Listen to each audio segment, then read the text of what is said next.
I know I'm 4 minutes early. No, I'm just talking to the chat. I know I'm 4 minutes early. But we canceled some stuff.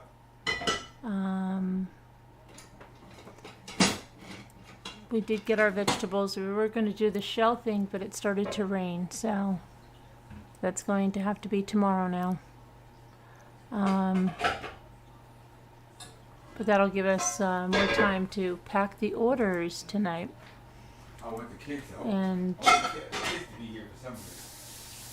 all right. Yeah. Okay. All right. Yeah, definitely. All right. Hi there, Almost Famous. How are you?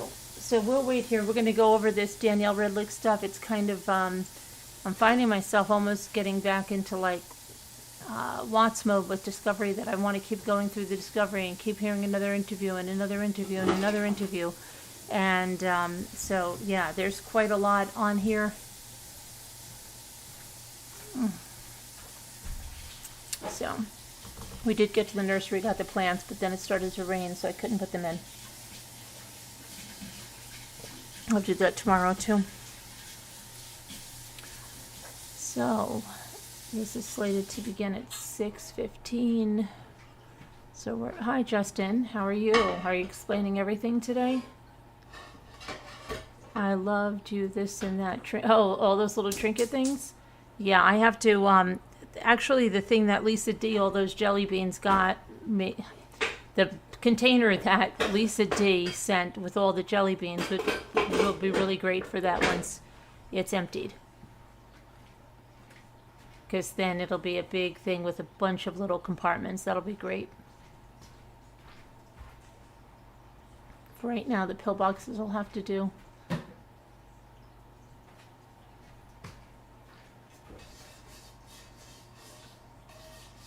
Justin, what are you explaining today?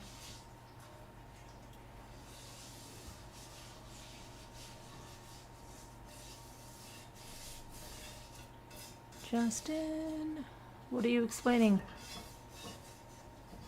Can you explain why it rained when I was going to do the shell thing and plant my plants? Okay, let's see. What time is it? Oh, 1 more minute.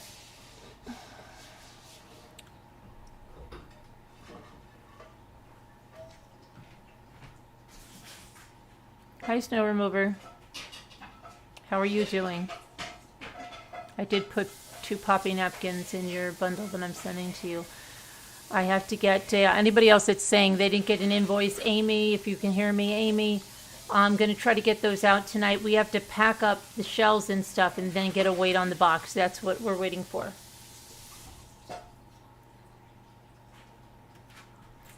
Oh, about his lack of sleep? Okay.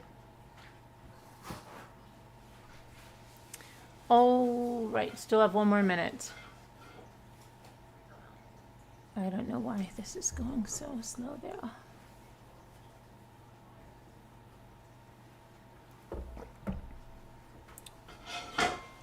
Maybe not so much anymore, Almost Famous. I don't stay up so late anymore, right? Been a little bit later with this Discovery. What? Still late compared to most people. Yeah, just because of this case now. Hi, Jenny D1. All right, I'm going to pull over the Discovery files.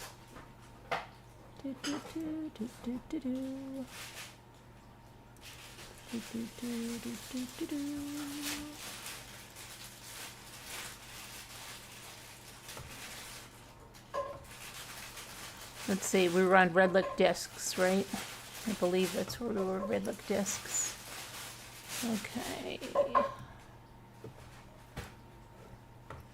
We were on Redlick discs. I think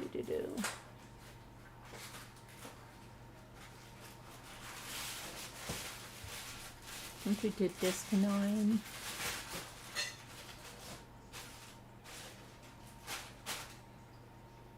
We did Dibel. And we did Aquino.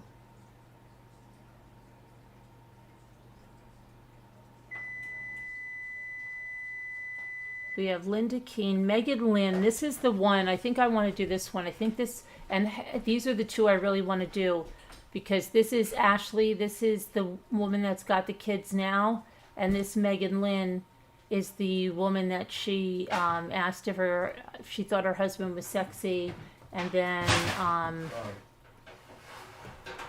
I thought I downloaded one of them. Let me see here.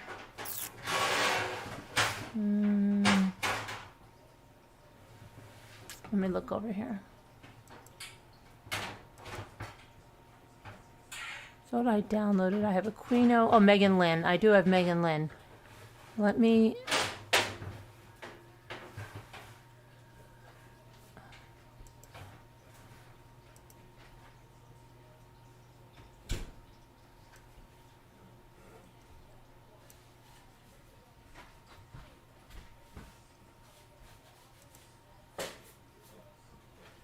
So I just don't know why. Let me. Where's my Zoom?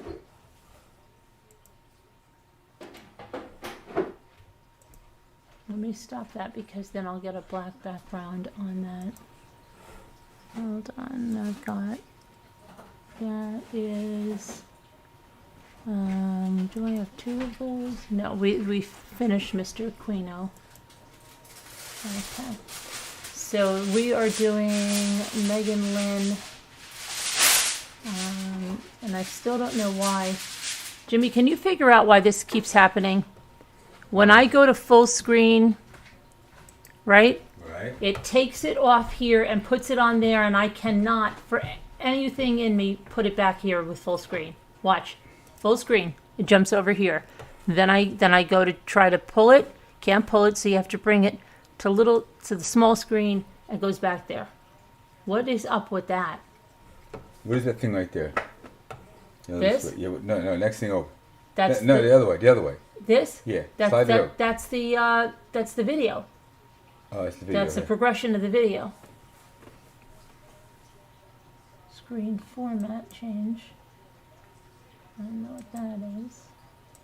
How about can you take it Hold from on, the let me side and see. stretch it? What, yeah, just hold No, on. No, no. I tried. No, but what now? I don't know what just happened. Now You change. You got to go back. I have. Keep going. You'll go back. Keep going. It'll eventually get to that one.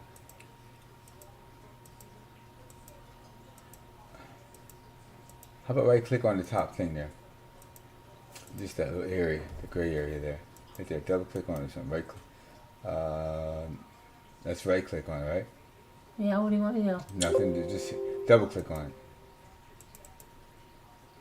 Nothing. Nothing.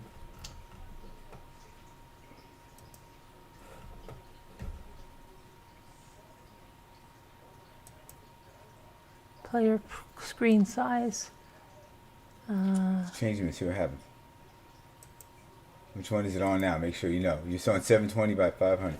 Now, why don't you go back up? Wait, let me just see what Can this you make says. this thing big first? Frame info. No. Are people watching this? Yeah, video? no, yeah, they are. Fiddling around? Sorry, No, folks.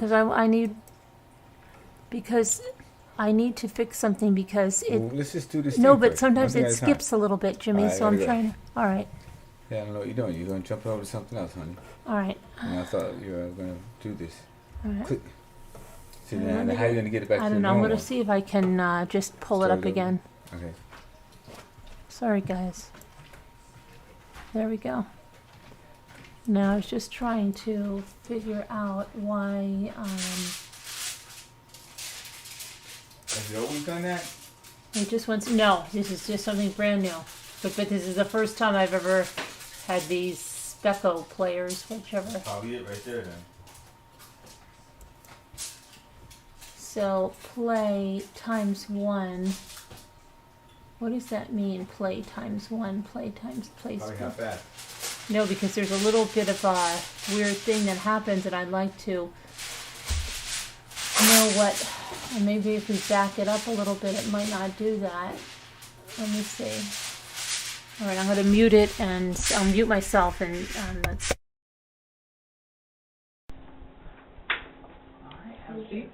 Okay, it's much nicer on the closer. the interview rooms. Yeah, they're pretty Spartan interview rooms. All right, so you were coming to talk to me about a couple of interactions that you would have with Danielle and Michael Redlick. And before we get started, do you have your driver's license handy?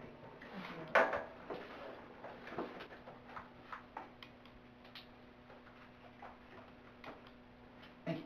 Sure. Okay, and the 29th already, I can't believe it. My daughter's 13th birthday tomorrow. Oh wow, how does that feel?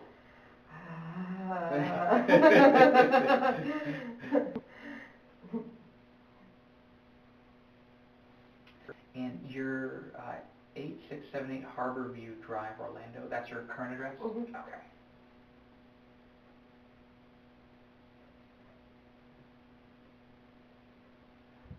Okay, thank you. And what's a good phone number for you?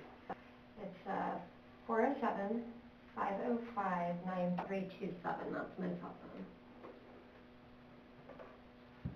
Okay. So before we go into any interview, I do ask people that they provide a sworn testimony. If you're comfortable doing that, if you'd raise your right hand for me. You swear that the information you provide in this interview is the truth, the whole truth, and nothing but the truth. I do. Okay. So you had been talking with Peter Diebel, and I know the entire community is sort of concerned and talking about everything going on about Michael's death. Right. And as you had said on the phone, that Peter had encouraged you to come talk with us, and you had talked with me on the phone about a couple of things. Correct. So what would you like to share with us? Well, I just want to start off by saying the reason why I am coming forward, even though I think that you already know, a lot about the relationship and the personalities involved, are that I am concerned for the children. I'm not certain that they're in the safest place for them right now. Mm-hmm. Their little boy is friends with my little boy, and, that's why I'm here. So, what I wanted to say was, I know Danielle through the Winter Park Baseball League. Our kids have been on a team at least once before. I can't remember. There have been a million seasons, but this past fall season, they were on a team together. And she and I became acquainted and then became, I guess, sort of friends. I knew that, well, I had heard, because everyone at the ballpark was always talking about how Danielle and Mike were fighting a lot. So I knew that they were separated or in the process of getting divorced or whatever. And I texted her one night. It happened to be November 4th. I only know this because I looked back on Facebook and it told me when her birthday was. I did not, write it down. But I happened to text her and another friend, and then I said, hey, my husband's, watching the kids tonight. You want to go out for a drink? At the ballpark was always talking about how Danielle and Mike were fighting a lot. So I knew that they were separated or in the process of getting divorced or whatever. And I texted her one night. It happened to be November 4th. I only know this because I looked back on Facebook and it told me when her birthday was. I did not, write it down. But I happened to text her and another friend, and I said, hey, my husband's, watching the kids tonight. You want to go out for a drink? And the other friend couldn't, but Danielle said, actually, it's my 40th birthday. Mike's going to take me out later for some, light bites or whatever, but I'd love to have a couple drinks first. So it turns out later my husband looked it up on White Pages. It was her 45th birthday, not her 40th, but that's, So we go out to a restaurant called the Hangry Bison in Winter Park Village. Stupid name. And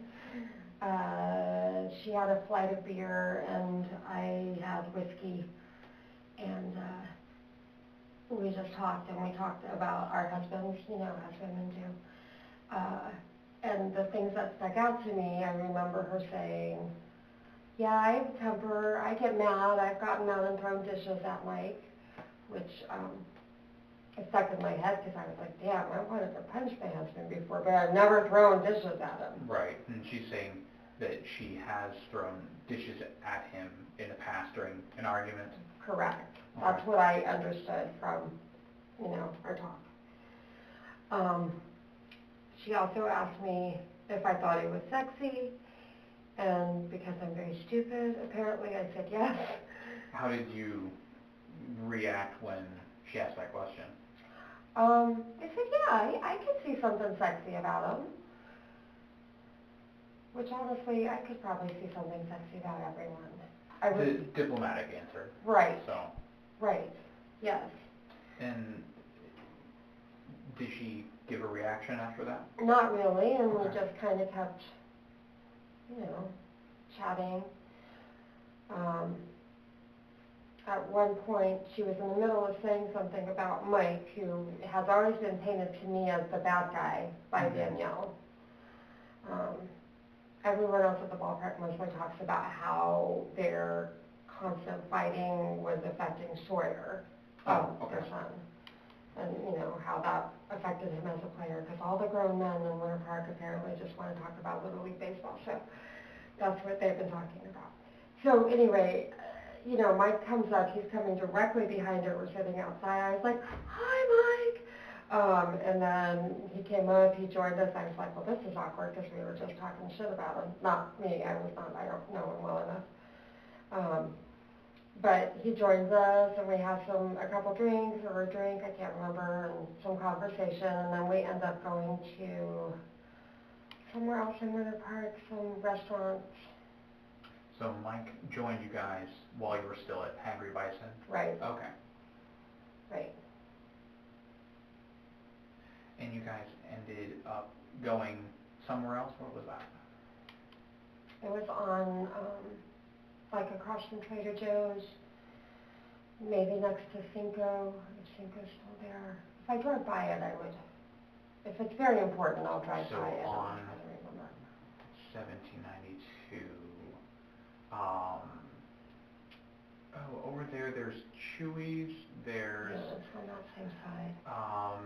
there's that that nicer Spanish Mm-hmm. tapas place, oh gosh, what's the name of the place? Agave Azul is maybe the spot you're thinking of.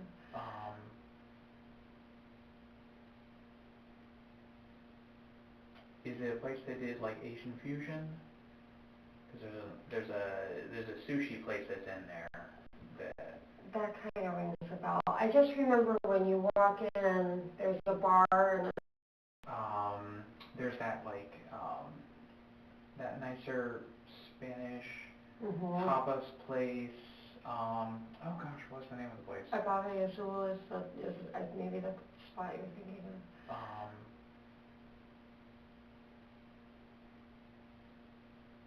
Is it a place that did Asian fusion?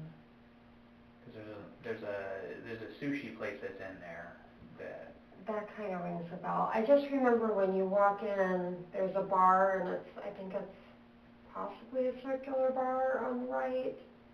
Yeah, there's a curve in it, because we kind of sat at the curve. Okay. And it's got wooden floors.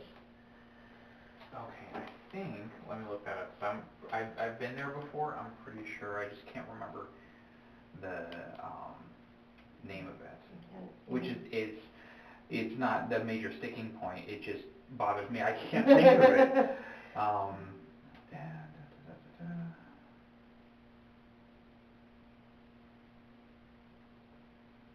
Kona Grill? Yes. Okay. Yes. Okay. Yeah. That rings a lot of bells. Is there a picture of it?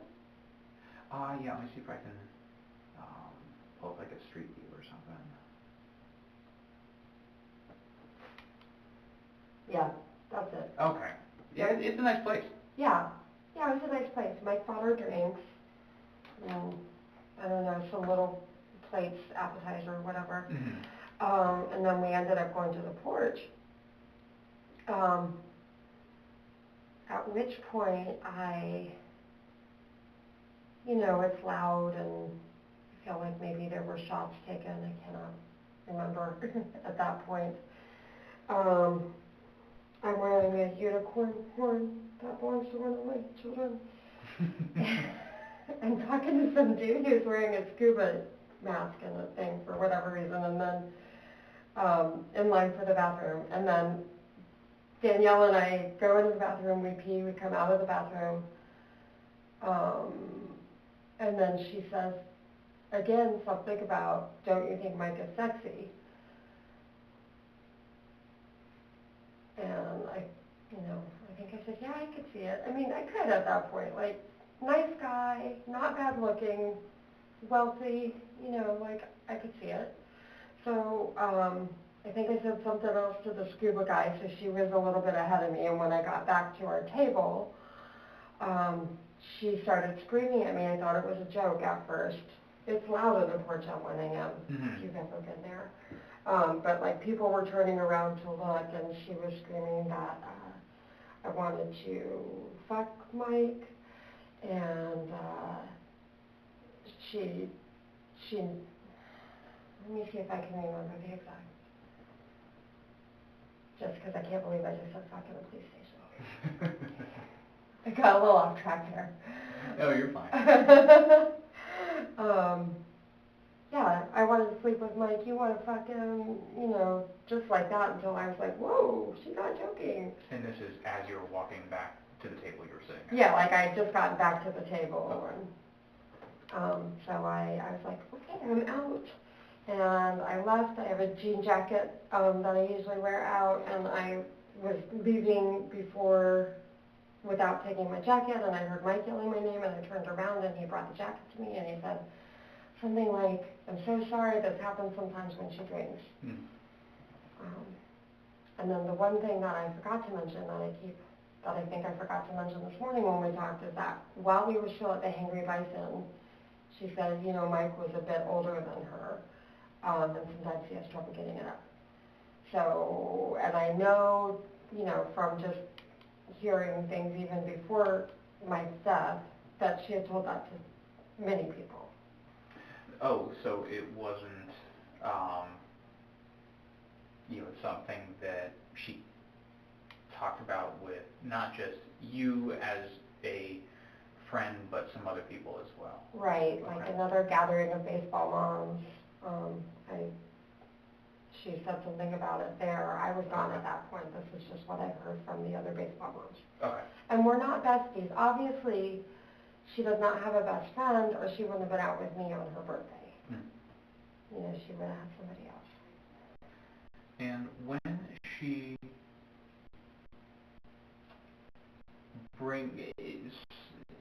with you as a friend, but some other people as well. Right, like another gathering of baseball moms.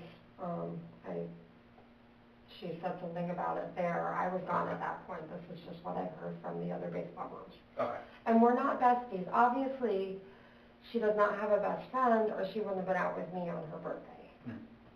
She would have had somebody else. And when she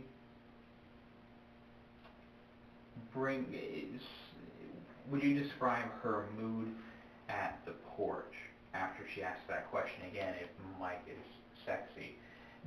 Was there a sudden, okay, the conversation just went dead and she started becoming more nasty to you, or was it just very sudden that she's yelling at you, screaming at you? So you would say very sudden? Yes. Okay. Yeah. And which is why I thought it was a joke. Because, pulling your leg, hard, just kidding, Right. Okay. Just effing with you kind of thing. Yeah. She tried to get physical with you at all? No. Okay. No, but she was across the table from me. Okay. And what was your friendship, relationship, whatever you call it, like with Danielle after that? Well, the next morning, she, maybe my husband had the kids out of town or something. No, maybe he just let me sleep in, because I remember that my ringer was off, and when I woke up, there were a couple of text messages from her and a couple of voicemails just apologizing. Okay. She was so sorry. Of course, after that, it was always awkward.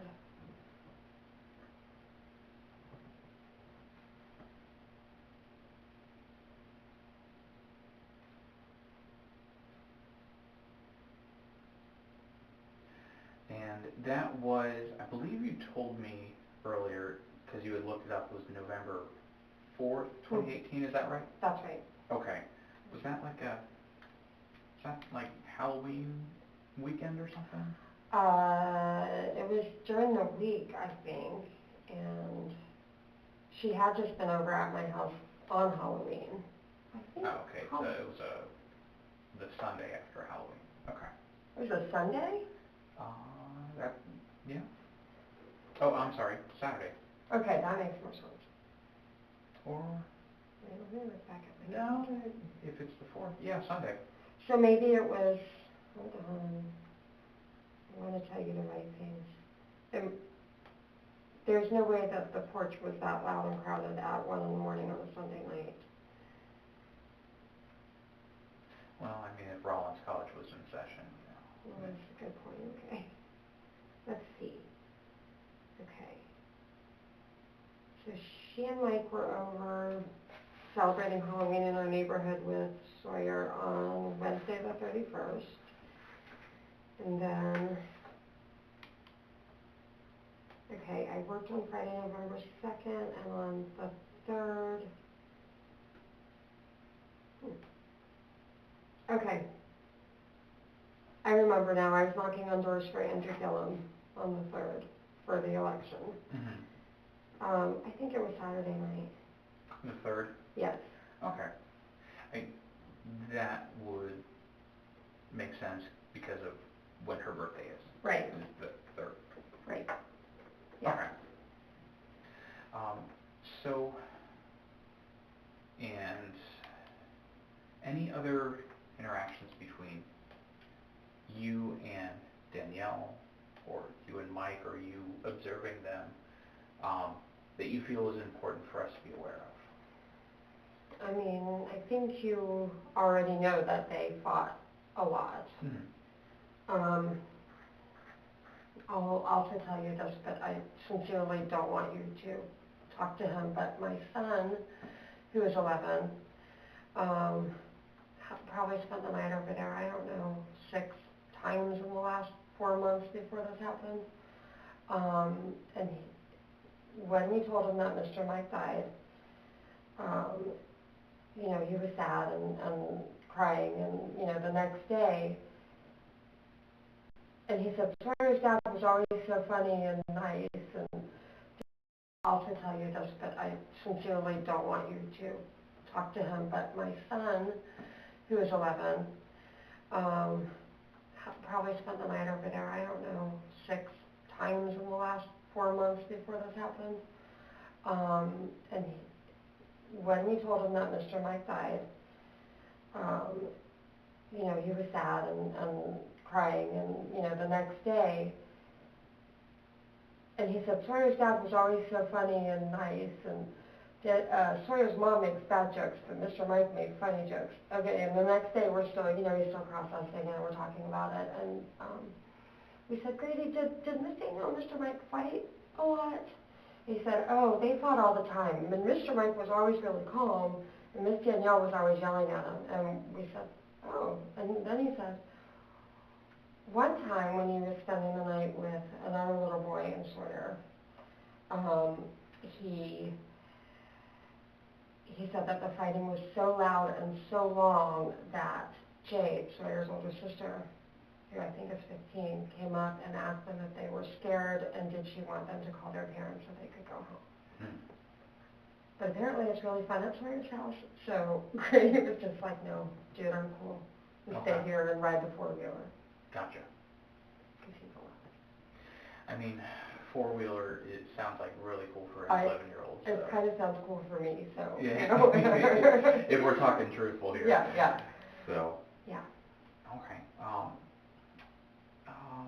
Anything else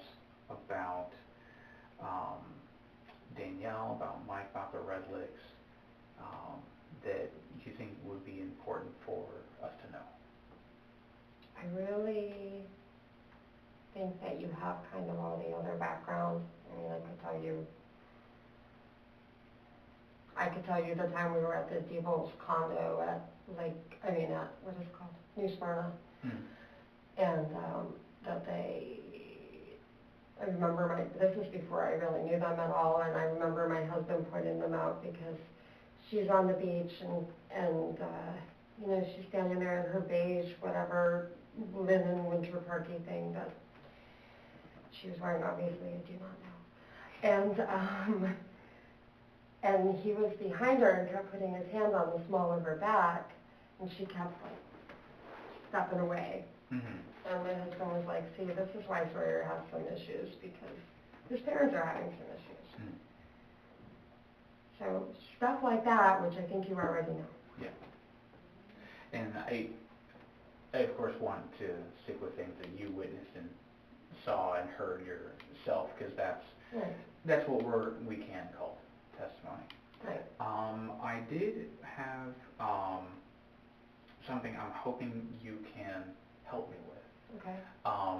Do you have any recent text messages between you and Danielle within the past 3 months or so? I go through and I erase my text messages, so Okay. periodically, so I do not. I checked, of course, after this happens, but I don't. And forgive me, I thought that's how you were checking the date of the No, days. I was looking at my cozy calendar.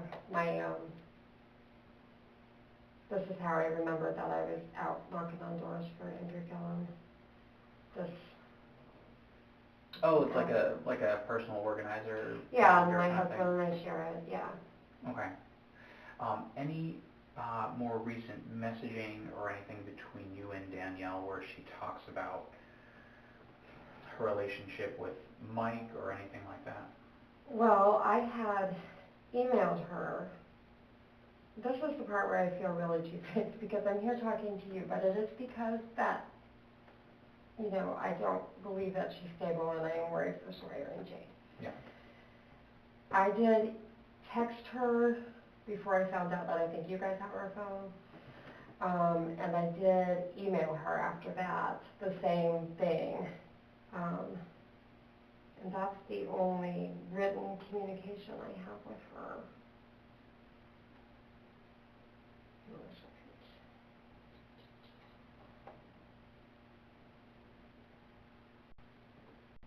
Okay. So there's mine. Yeah. I did text her before I found out that I think you guys have her phone, and I did email her after that, the same thing. And that's the only written communication I have with her.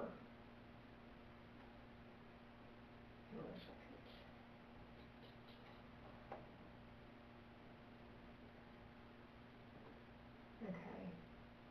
So there's mine, and there's hers, if you want to read it, you can.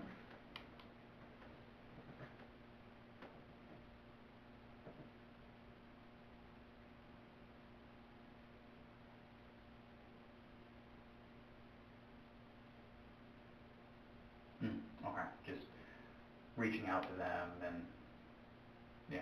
Yeah, Because we have, thank you.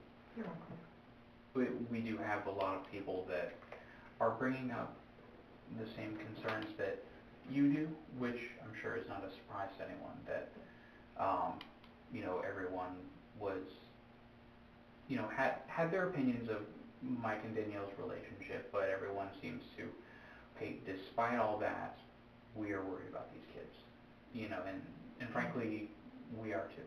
Yeah. So I am going to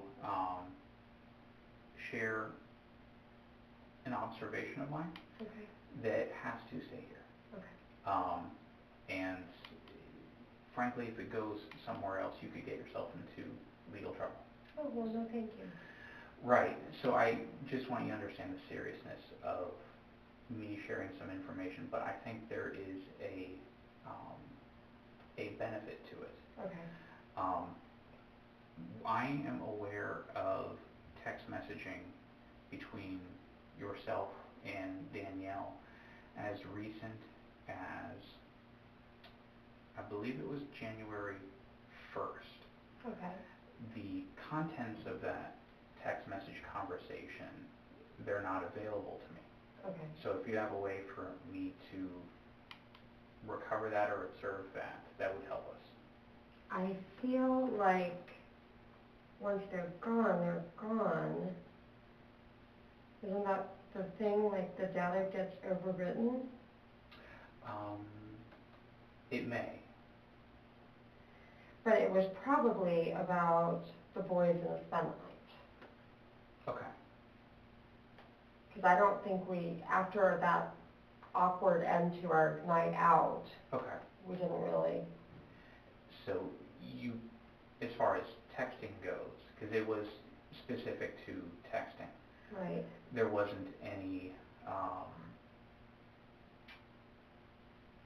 more discussion by text of her relationship with Mike or anything more about throwing dishes or the erectile dysfunction or any other marital problems?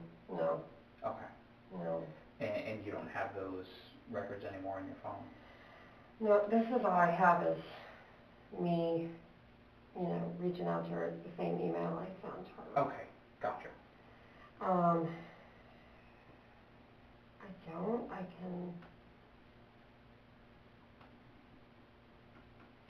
I think once they're gone, they're gone.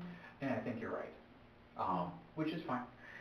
That's just one of those things that whenever we see small details and questions we can't answer, we find it's very important to have some answer for them, which is why I asked. Right. Right. So I do appreciate you coming in and speaking with us. You're welcome. I may have screenshotted some of those text messages that she sent me. Okay. And sent them to my husband because, I came home that night. I was like, what the fuck just happened? So I may have done that. That was after the incident where you all were out for her birthday? Right. Was it her, apologies, that sort of thing?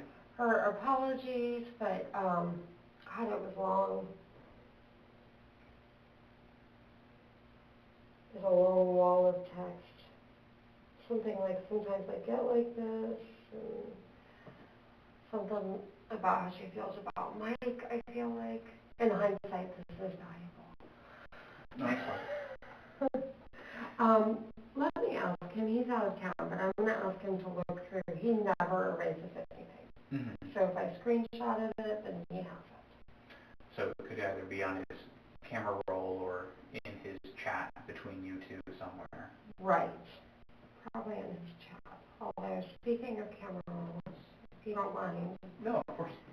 Let me just look at my screenshots and see. Although I do, tend to, clear stuff out. Oh, but not that one because let me ask him. He's out of town, but I'm going to ask him to look through. He never erases anything. So if I screenshotted it, then he has it. So it could either be on his camera roll or in his chat between you two somewhere. Right. Probably in his chat. Although, speaking of camera rolls, if you don't mind. No, of course. Let me just look at my screenshots and see. Although I do, tend to, clear stuff out. Oh, but not that one because I have 891 screenshots. Okay, let me just go back a little bit. And see if just a few screenshots. Just only a couple. It's totally normal. Okay.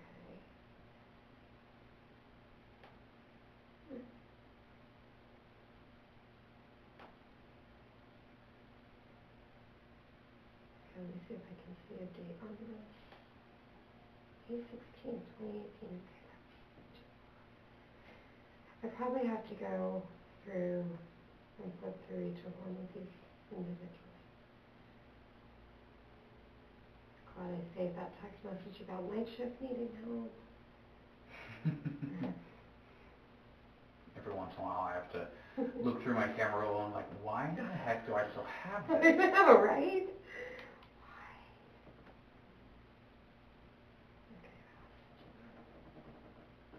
Okay, the dates are very helpfully up here. Okay, this is going to get a lot quicker now that I realize this.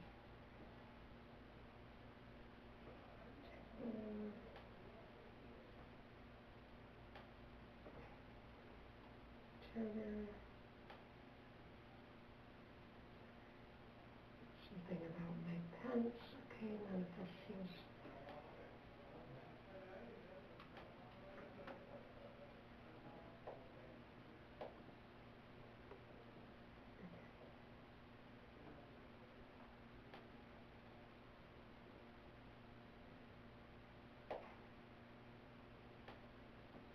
November 1st, March 30th. No, October 30th. No. Okay, so we'll ask my husband. Okay. And if you do end up finding something, the second phone number you called when you arrived, that's my cell phone. Okay. So you can text it to that and just, I don't think I have your phone number saved, so you probably just remind me, hey, it's Megan Linn, here's what I found. Sure.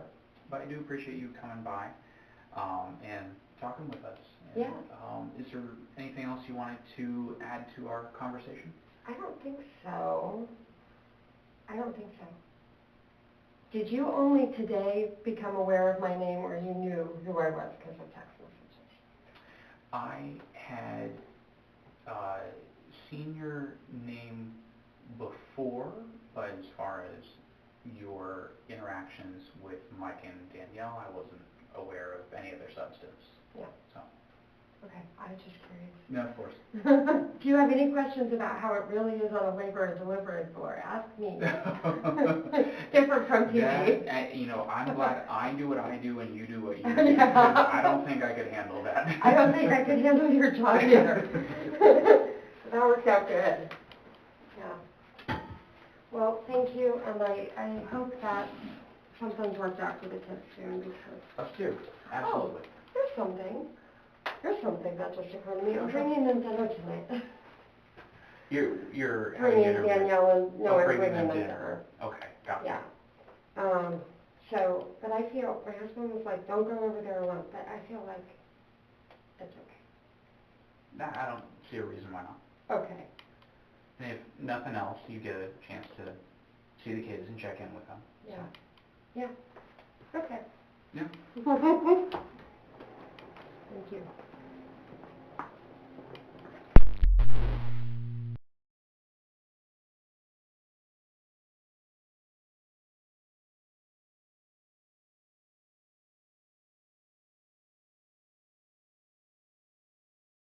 Okay, hang on a second.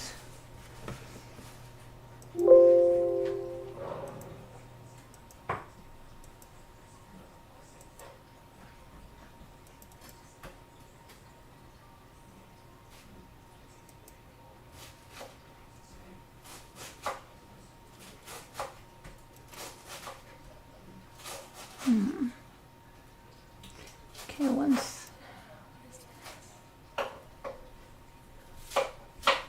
Okay, so pull this over here. So this is the meet mindful stuff. I think this is what was shown on the stand. Keith Gruen, VP of Finance, meet mindful. All information herein is accurate and true. Okay. 1 second. All right. I think I'll pick something to listen to so I can mute, and because Jimmy's just decided to do something now. Okay.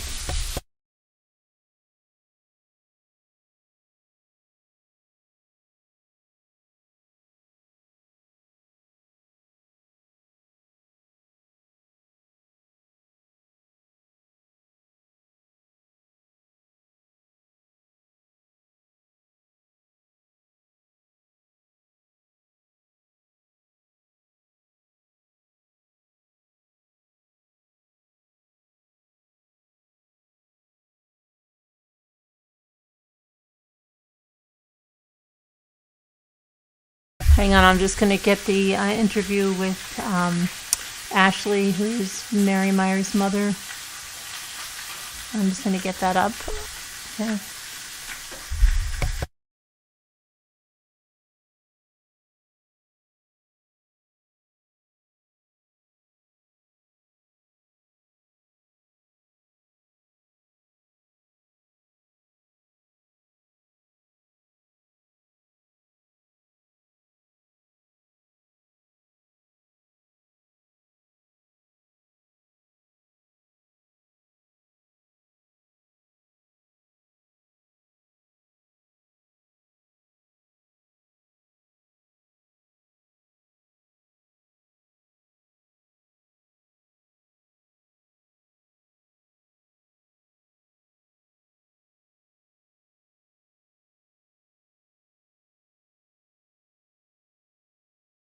At City Hall.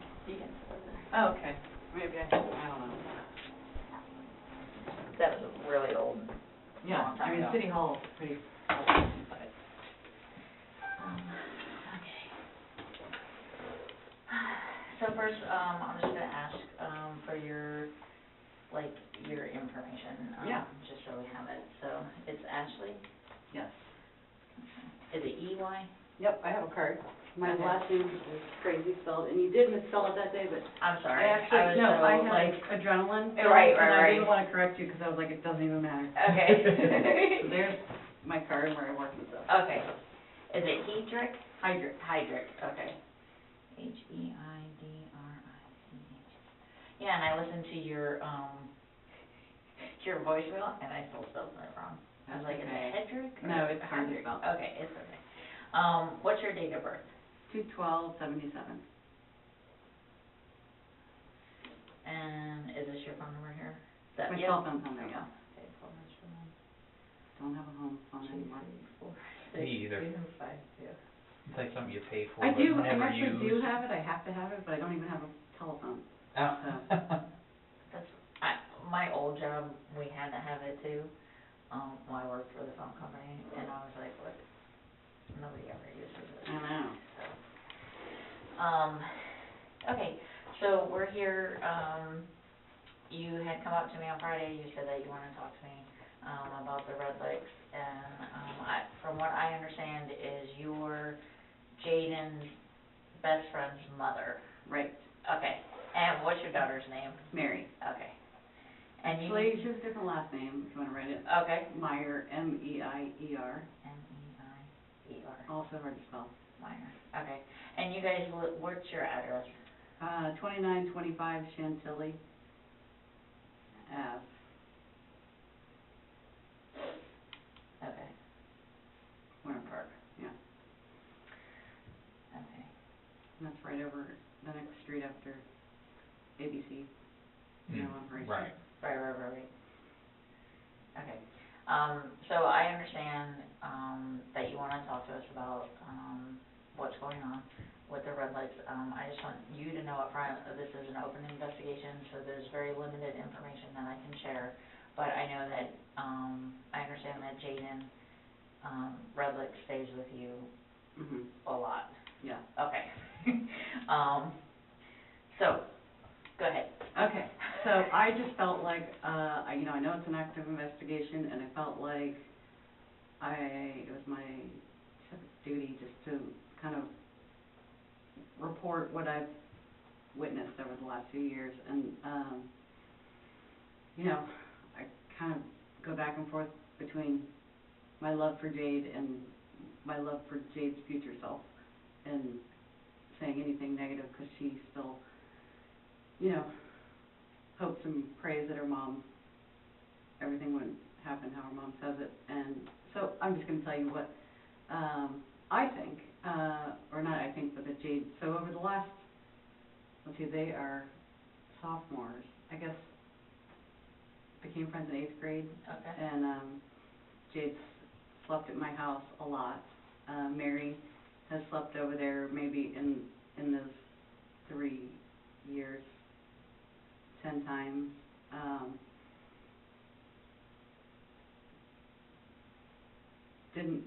They always would prefer to be at my house, and to be honest,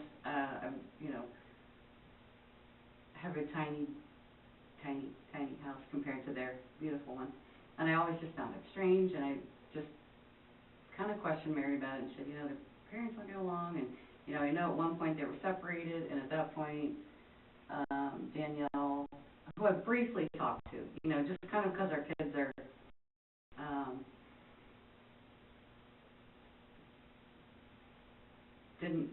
they always would prefer to be at my house, and to be honest, have a tiny house compared to their beautiful one. And I always just found it strange, and I just kind of questioned Mary about it and said, their parents don't get along, and, I know at one point they were separated, and at that point, Danielle, who I briefly talked to, just kind of because our kids are always with each other, but she always would put, I just felt like I took more care of them than she ever did. Okay. But never really became friends. But Jade told me that her dad was having an affair, and that, everybody in the house knew about it. And she had recently told me that, now I don't know if Mary told me this or Jade, that Jade hadn't been very nice to her dad because of the things her mother had been telling her that he was doing with, having an affair, but they were all living back in the house together. And, I thought, I just assumed, I am gullible in the sense that I just believe things as they're told to me, and I take it as the gospel, and I don't know why I do that, and I always kick myself later, like, why'd you believe that? One thing was that, Danielle told Jade she was bipolar, and I had a situation with my 18-year-old daughter this year, like in February, and Jade came to me and said, well, I'm bipolar too. And I thought, well, I'm not that worried then, because it ended up Maddie was not bipolar, my daughter. Mm-hmm. But just kind of in retrospect and thinking about that after everything that happened just now, I don't really think that Jade is. I think Jade was going through a lot more than I gave credit to. Just kind of, crappy of me, but I didn't pay that close of attention to what was going on at her house, because I was just kind of like, well, yeah, you live in a mansion, okay. And I know that those people are screwed up too. I work in cosmetic surgery, and so Right. you see these rich, dysfunctional people all day long. But I just feel really bad that I maybe neglected listening closer, and Jade's first comment to me, so I drove that morning. Jade slept at my house Friday night. Right. I drove Maddie to work and I took 1792 route, or Horatio to 1792. Right. Then I came back the Temple way, and which is the way I drive every morning to and from work, so it's just normal. Saw the place being roped off, or taped off, whatever, and got out and said, what's going on? This daughter of these people is sleeping at my house, and he just said, keep her at your house. And so I told Mary, because I didn't want Jade trying to go home, and I didn't want to tell her anything when I didn't know anything. I just kind of figured I would find out something, and anyway, she found out, and the first thing she said to me was, my parents have been fighting really bad lately. Not, what did you see, what's going on, is somebody hurt? And, at the time I just thought, well, I didn't even know I didn't know if Sawyer was floating in the pool, or, of course my mind went to all horrible places. Right. And the lake is right there, and anyway, so I just found that strange. And, she hasn't been overly sad. I know that 15-year-olds don't process properly, but I had an aunt die at that age, and I was hysterical. But we're all different. But I do know that Jade is an emotional girl, normally. And I just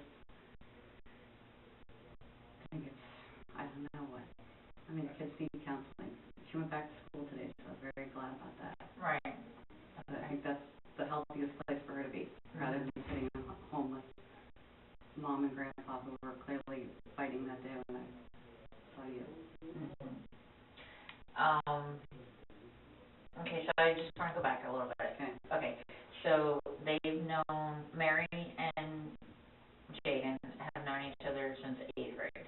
7th or 8th, I don't know, Okay. maybe middle school, I'm not sure. Okay, since Mary's known Jaden, have they always lived in that house? Yes. Okay. I think, I mean, I'm just curious. I think so. Okay, I'm just trying to get a time. Yeah. Okay, I know it's so weird, but you're like, what?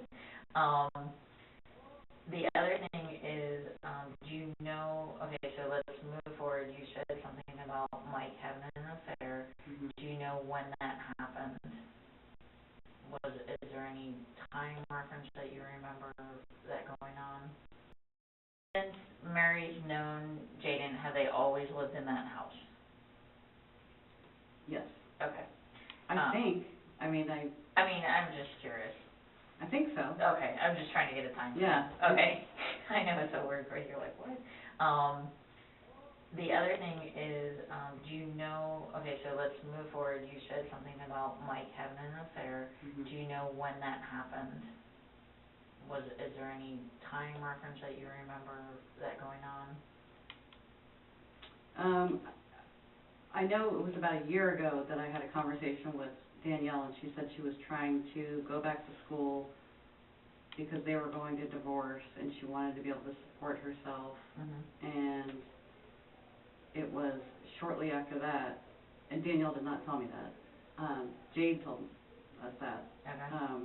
But like I said, I don't know if Mary told me he was having an affair. Yeah, it was, because Jade wouldn't talk to me about that. Okay. But so Mary told me that,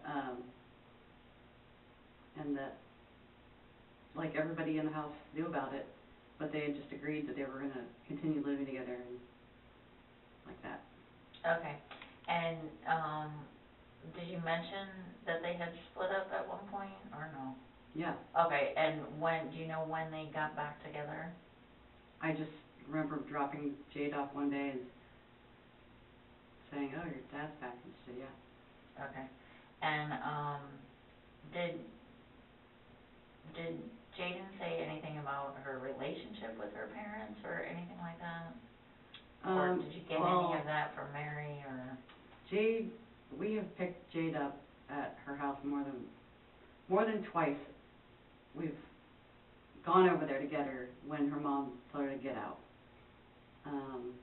because Jade did something naughty. You know, all these kids that are sophomores at Winter Park High School do naughty stuff and get caught.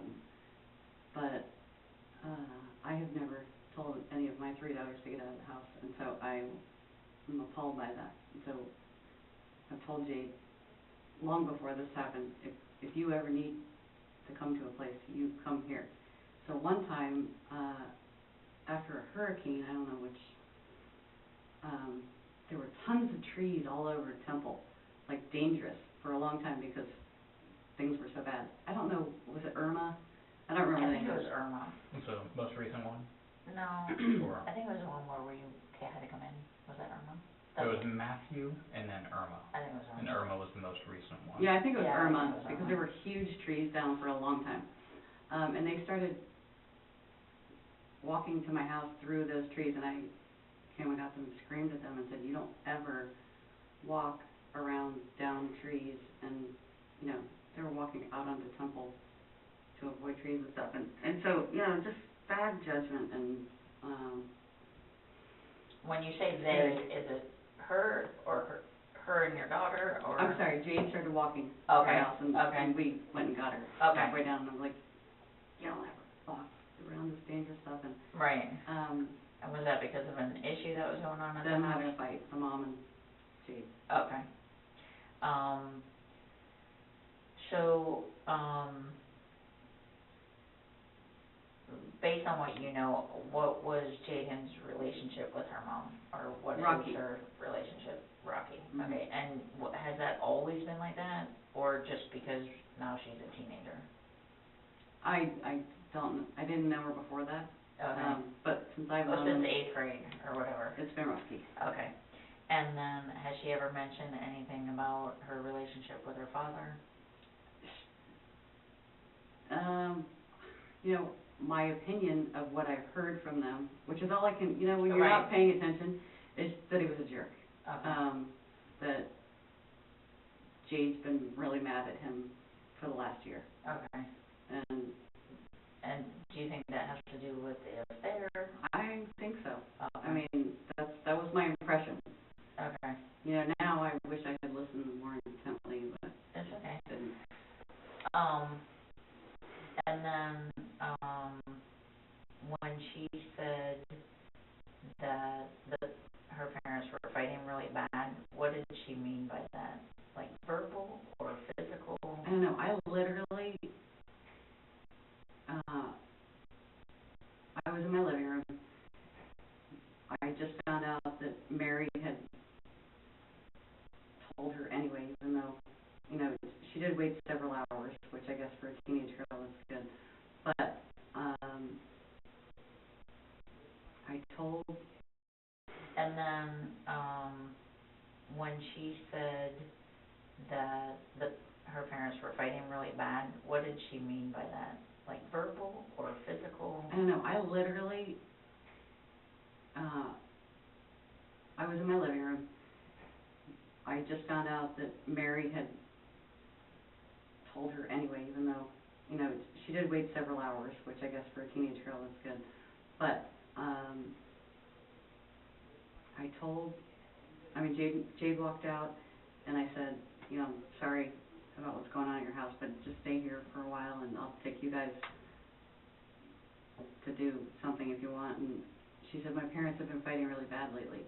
And I just was like, oh, okay, well, I didn't know if the house was broken into or, you know, what the nature of anything was. And so I said, well, have you talked to your mom? And she said, yeah, and she just said she's dealing with some stuff right now. So still thought maybe it was a burglary or, you know. Right. Okay. And then they got dressed and went out to lunch, and my plan was, you know, there's 3 of them. They Ubered there, and they were going to Uber home, but then they saw some friends while they were there, and that's who brought her over to the house. And I was pissed because I really didn't want her to walk into that. Right. That's where we took care of it. Like, I talked to her and stuff. I know, but I was just like, I know. oh, I yelled at Mary. It's like, it's not my fault. Mary's kind of a weenie as far as, like, she's not the tough one in the group. Right. Okay, so I have a question. On January 11th, that was Thursday, did Jaden spend the night at your house on Thursday night? Or was it just the Friday? Just Friday. Okay. Because that would have been a school night. We didn't usually do sleepovers on school nights. I have allowed that last week because Jade was in it. Right, okay. I think that was actually the 10th. Oh, I'm Thursday sorry, night. Yeah. the 10th. You're right. Friday's 11th. Still Thursday though. Yeah, no. You're right, okay. The 10th. Okay, so just Friday. Has Jaden said anything about anything since then? I know she went with you on Friday, last Friday. Mhm. Did she spend the night over there, Mhm. or, okay, and has she mentioned anything, about? She, let's see, she told Mary that her mom told her that her dad had a heart attack. They were drinking. Her dad had a heart attack. She saw him laying on the couch dead, and was so drunk that she, and upset, that she laid down next to him and woke up the next morning and called the police. Since then, let's see, she posted on a private Snapchat that she has that things are about to get bad for her family. She's worried about money. Jaden's worried about money. Mhm. Okay. And, you know, I don't have a lot of money, but I said, don't worry about it, and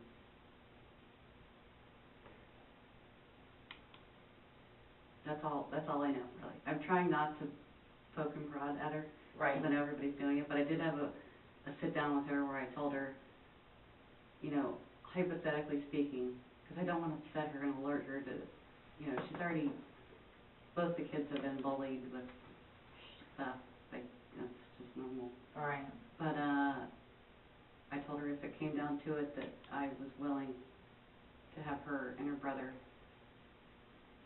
you know, stay with us, and that she needed to know that she had options, and she's not forced to go with everybody's doing it. But I did have a sit-down with her where I told her, you know, hypothetically speaking, because I don't want to upset her and alert her to, you know, she's already, both the kids have been bullied with stuff, like, that's just normal. Right.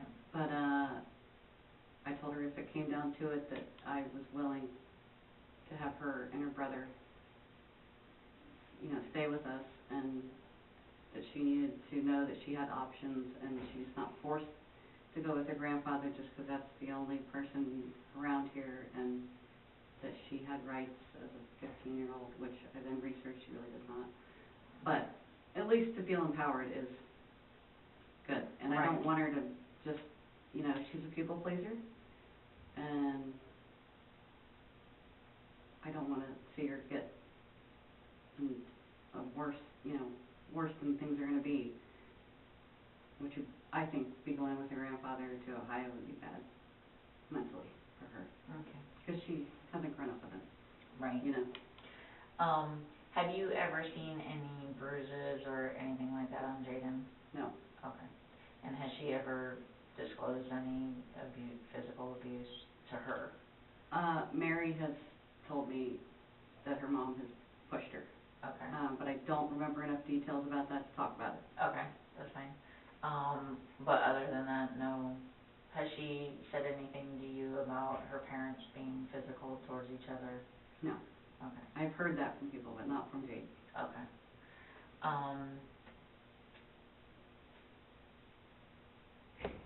That Snapchat message, did Mary say anything about it? Like that when Jaden says things are about to get bad for her family or something like that, did Mary say what that was about, or did Jaden say what that was about? I didn't talk to Jade about it. Oh. I, in a mother protection mode for Mary, because Mary's very, very sensitive and had missed 2 days of school, told her what she might start hearing in the community, because it's going to go around at school. That's just how the kids are. Sure. So that she was prepared and armed with the information, because she is like anxiety medicine and just type A personality, you know. Jaden? No, Oh, Mary. Mary. So I told Okay. Mary, I said, you know, here are some things that people are saying. You can't believe anything that you hear, and not you, but Jackie, detective. The victim advocate. Oh, victim advocate. Okay. Told me to tell the girls, you can't believe the things that you hear in the news. And so Right. I did tell them both that, and you know, but I wanted Mary to know why Jade may be saying that. Okay. So. But they are not talking about it amongst themselves, because I picked the brain, you know, Jade spent a lot of time with Maddie and Mary. Right. They were together all day yesterday, and Jade's just not really talking about it, Okay. which is what she needs. Right, it's Yeah. normal, you know, I mean, she's 15, she's still, like you said, they don't process things. Right. Okay. When she mentioned that she was bipolar, what was that, did she elaborate on what that was going on? Danielle has just told her that she's bipolar, and I guess it was Jaden's bipolar? Yes. Mhm. Okay, but she's never been treated or I don't gone think to a so. doctor She or? didn't tell me about it, and Okay. Dave was very involved. I mean, I had to hospitalize Maddie, who had a psychotic breakdown. She has very bad ADD, which is managed okay now, but it's common in people with ADD. I didn't know that, to have a psychotic break, like from smoking pot can put them into a psychotic. Right. Yeah. I didn't realize that. I read all this stuff about it since then. But yeah, she was in the hospital for 5 days, and Jay was very involved in it.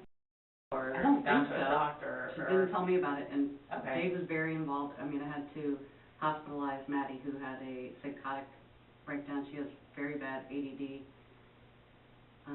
which is managed okay now, but it's common in people with ADD. I didn't know that, to have a psychotic break, like from smoking pot can put them into a psychotic. Right. Yeah. I realize that. I read all this stuff about it since then. But yeah, she was in the hospital for 5 days, and Jay was very involved in it, and it was very upsetting. Right. Okay. And, have you, other than, what's your, relationship with Danielle? Nothing really. Okay. I mean, we just talk about, confirming, okay, you do have the kids, or, Okay. really don't know her. We've talked about having wine, it just never happened. I think we're pretty different, as far as, I feel like she's more Winter Park than I am, although I work in a cosmetic surgery center, I'm not. I'm like, followed the Grateful Dead and had 3 kids, and I'm just really not very Winter Park, although I was born in Winter Park Memorial. Okay. But I just got the vibe that we weren't the same. Okay. And I think no matter what happens, she is not a top shelf mother, Okay. based on me picking her kid up all the time. Okay. She's just not very involved. Just things that I wouldn't do, but I am like super protective mother. My kids have never had stitches, and I've said no more than I've said yes, but kids love to be at my house, and Right. I cook a lot, and it's messy, and it's safe stuff. Okay. And I don't hit anybody. Okay.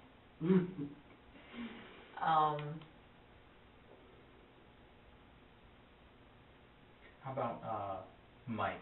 Have you had any interactions with Mike? No. Okay. I mean, I met him a couple times, but just in passing and picking up Mary. So no social interactions where you guys happen to Never be at seen him the same anywhere. party or anything like No. that? Okay. This past Friday when I was there, and we all were there, and she came up to you afterwards, did she say anything? What was that lady saying to you? What does she want to know? And my adrenaline goes off pretty easy. All right. I guess, and I was just, I really have felt strongly that I want her to trust me. And I just said, you were just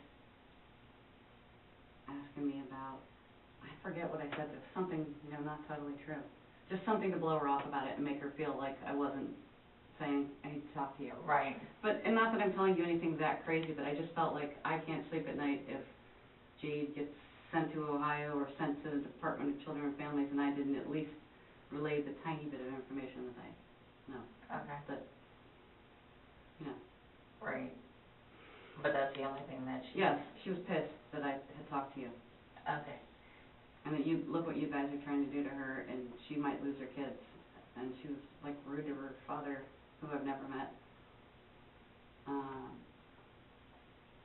It's just a bizarre situation, because I have, I mean, if you look up my name, I have, I think, 9 living aunts and uncles in the zip code, and it's just crazy to me, people not having family. And I know it happens, but it's like, I just keep waiting for somebody to come forward and say, Okay. and that you, look what you guys are trying to do to her, and she might lose her kids. And she was, like, rude to her father, who I've never met. It's just a bizarre situation, because I have, I mean, if you look up my name, I have, I think, 9 living aunts and uncles in the zip code, and it's just crazy to me, people not having family. And I know it happens, but it's like, I just keep waiting for somebody to come forward and say, okay, give me the kids, and I'm here to manage everything, and I'm going to plan the funeral, and blah, blah, blah, blah, and nobody, there's nobody. Because I feel bad. Right.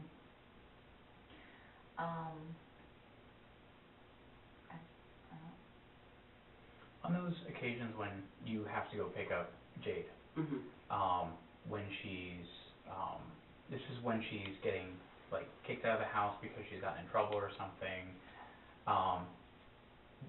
is it just usually that you're picking Jade up in front of the house?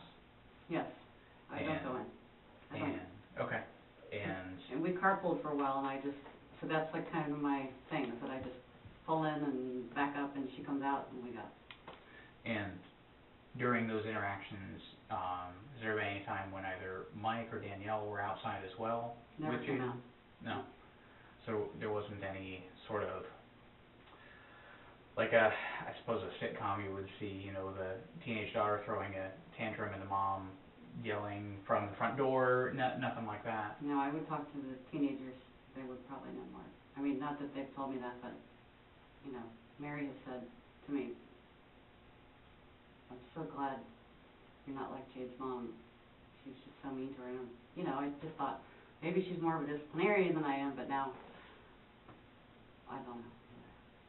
And whenever those situations happen where Jaden needed a place to stay for the night, was it Jaden reaching out to Mary and you, or was it Danielle reaching out to you? No, it was Jade reaching out to Mary and me not really questioning Jade, just thinking, this is how these people live. And yes, she could stay here, but I didn't really bother her about it because I knew it was upsetting. And I didn't feel it was my place to pry. I just thought she just needs a place to sleep, and her mom knows it's safe here for her. And so no, I didn't do that. So it wasn't necessarily Danielle reaching out? Danielle's never reached out to me.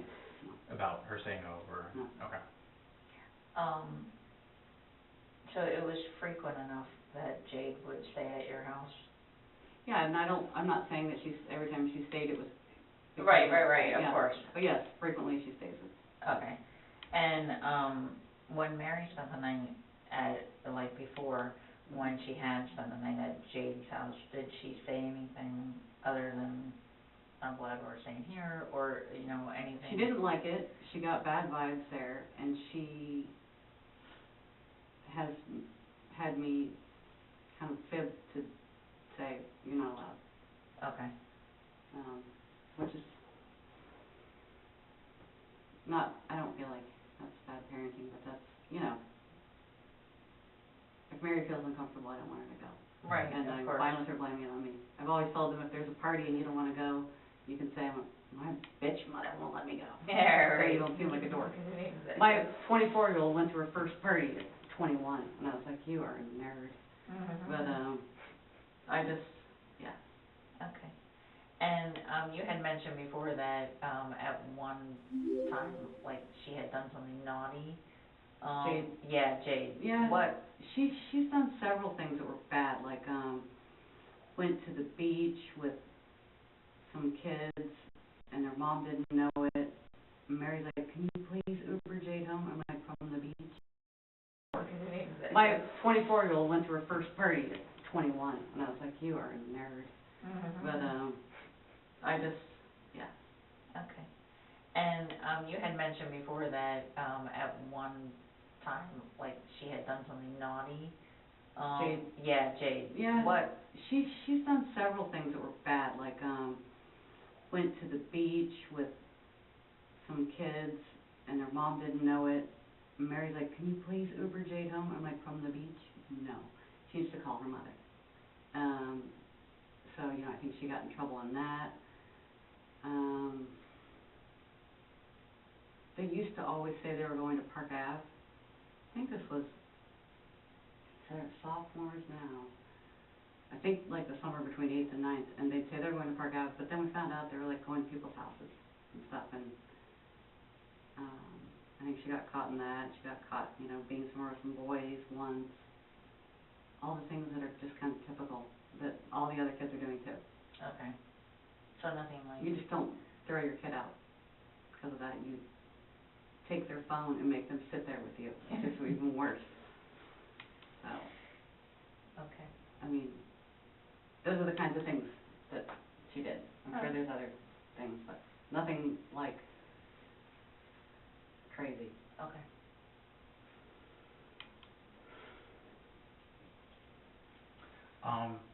and I think we may have already asked the question, but Mary didn't come home and mention about Danielle and Mike getting into arguments or fights or anything like that, or maybe between Jaden and her parents. To be totally honest with you, Mm-hmm. I have heard so much stuff, and so many people have texted me and called me throughout this whole thing that I cannot remember. Of I cannot where you heard factually it tell and- you, yes, Gotcha. because I've been flooded. I mean, like, I was a Girl Scout leader for years, and all those women, it's just too much. So this weekend, I actually just, like, disconnected from my phone.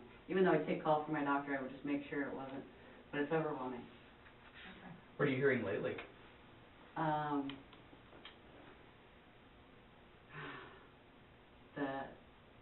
Well, one of my patients lives across the street, and he came in Friday for suture removal of basal cell, and John Keene, and he was saying that they would fight outside, which was shocking to me. Not really shocking, I mean, I didn't know them, but I feel bad that Jade was going through this. That he would hear her screaming outside, that there were holes in the wall inside their house. There's rumors that he was stabbed. There's rumors that she was very, what is the nice word? Sleazy. I don't know what the nice word is. Lately. And people find it not believable that he was having an affair. So that was very crazy to me, because I've lived the last year thinking, what a prick. You know, they're living inside that house and he's openly, which that is happening with another family. And they finally just separated. But I just don't understand that. So, you know, they're all rumors though, and it's upsetting and exhausting, and I just want it all to be over.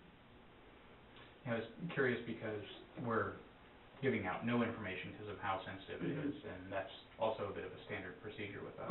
So it was curious to me to hear what is being said currently. So, anything else you were hearing? Finally just separated, but I just don't understand that.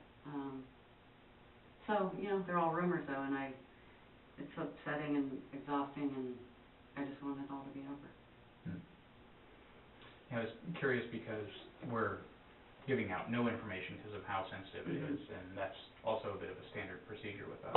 So it was curious to me to hear what is being said currently. So, anything else you were hearing?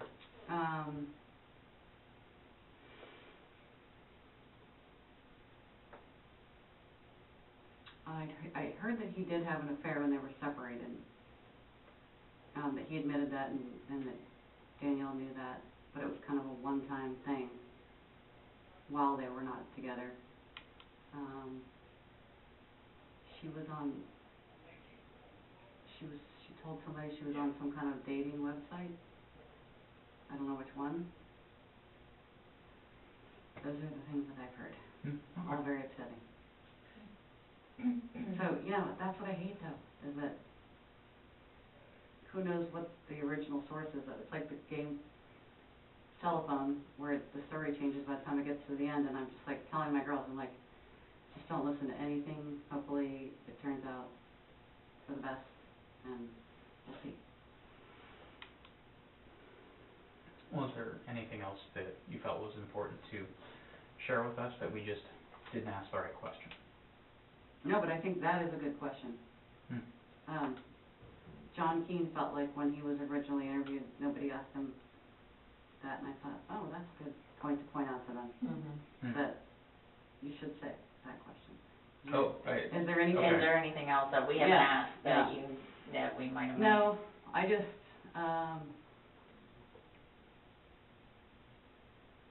it's just suspicious to me. It's even, and I love Jade so much, and she's like one of my children. It's suspicious to me that she's just acted weird to me.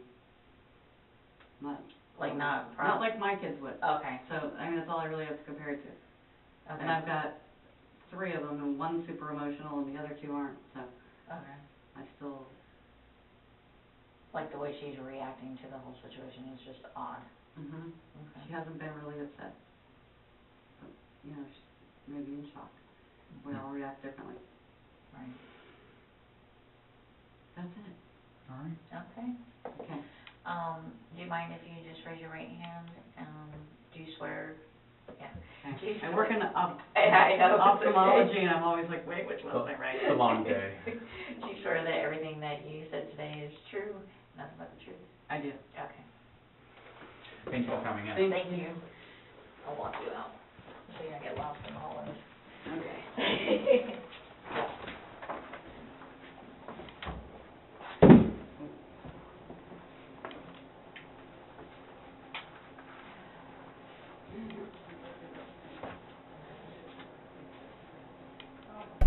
Okay, so that's that. Now let's look at this stuff from Meet Mindful. So this is the search warrant, okay? Hold on 1 second, please.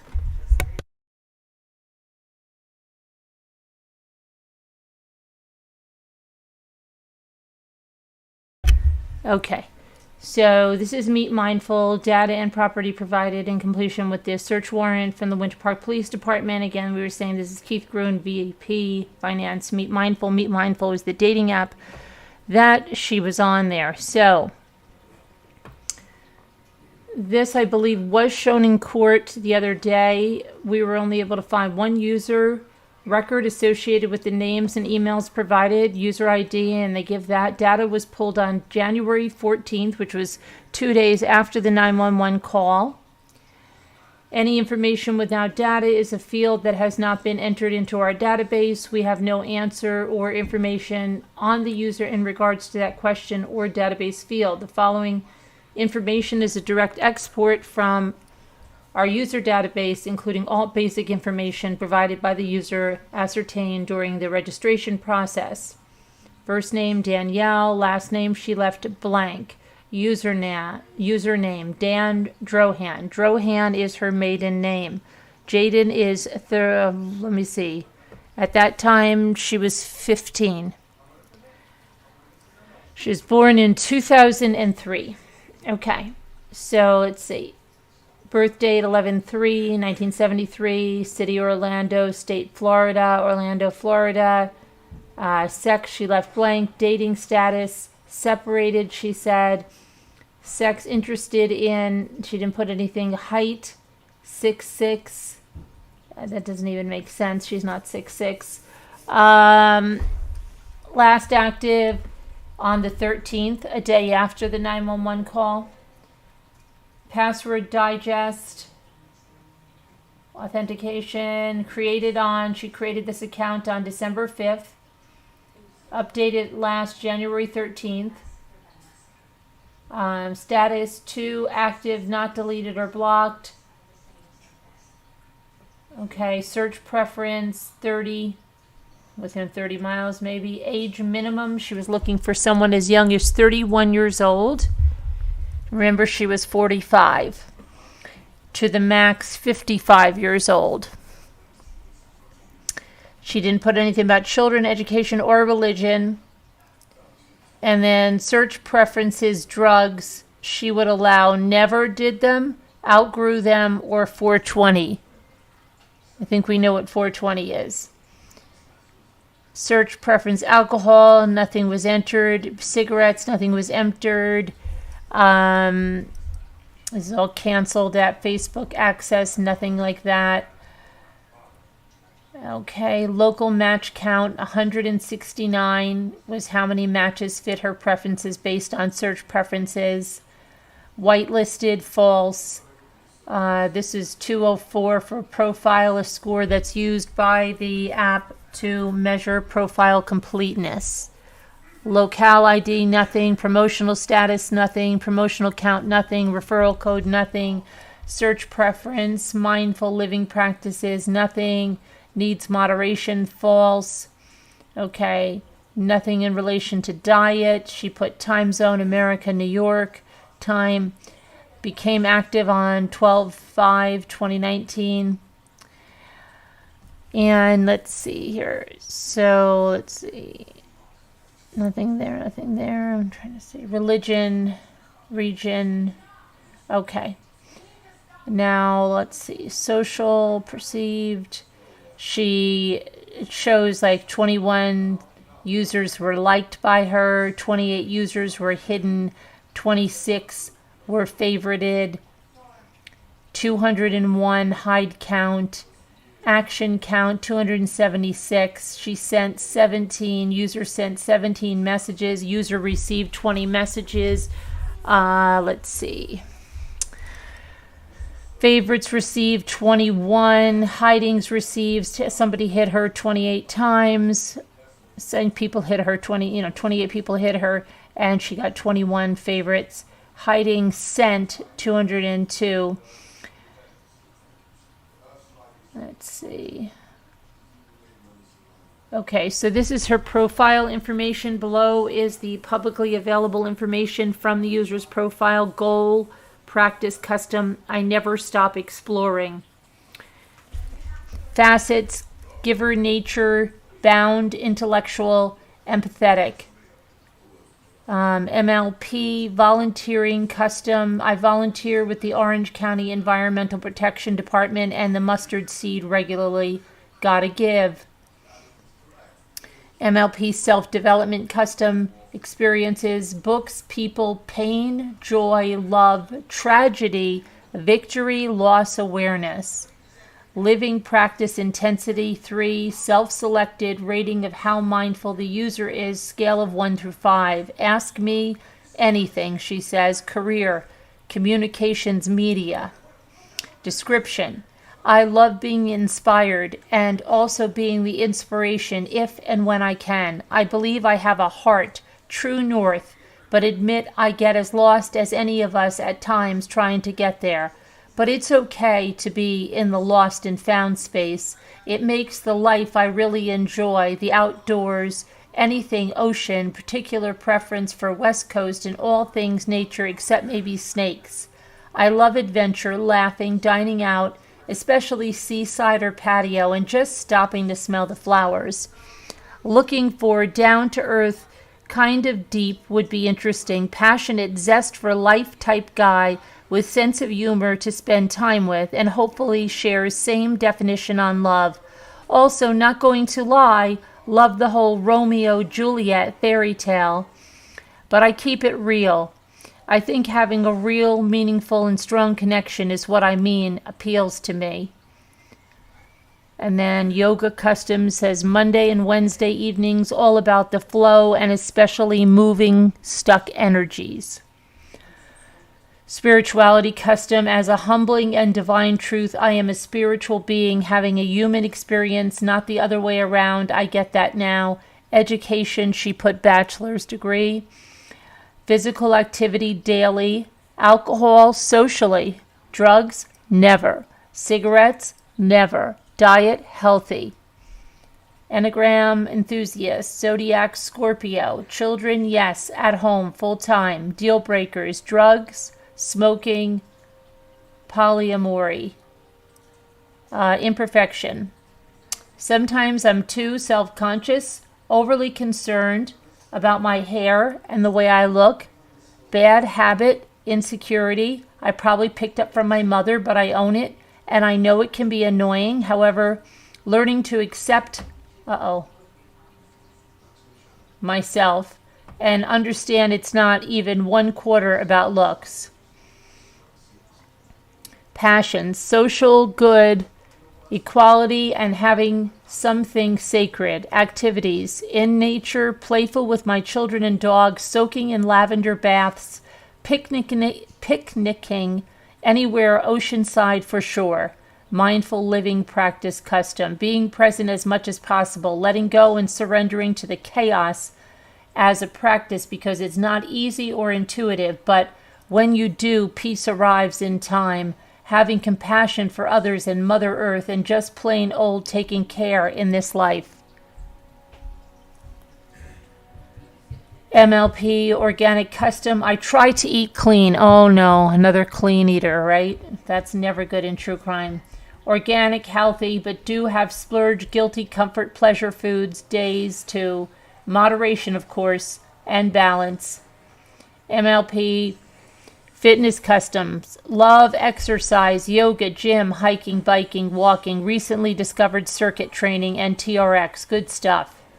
MLP sustainability custom. I can't stand when they say paper or plastic at the grocery store. So not cool. At least California forces you to bring your own bag.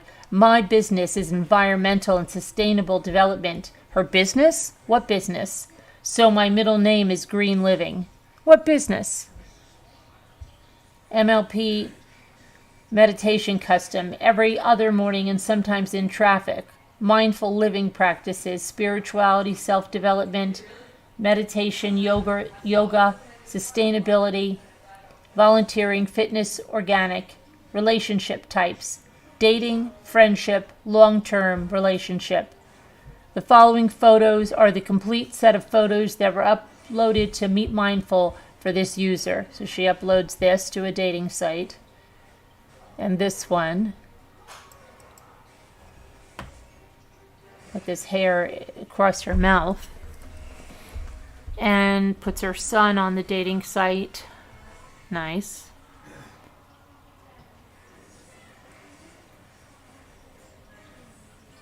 And again with her son on the dating site. User messages.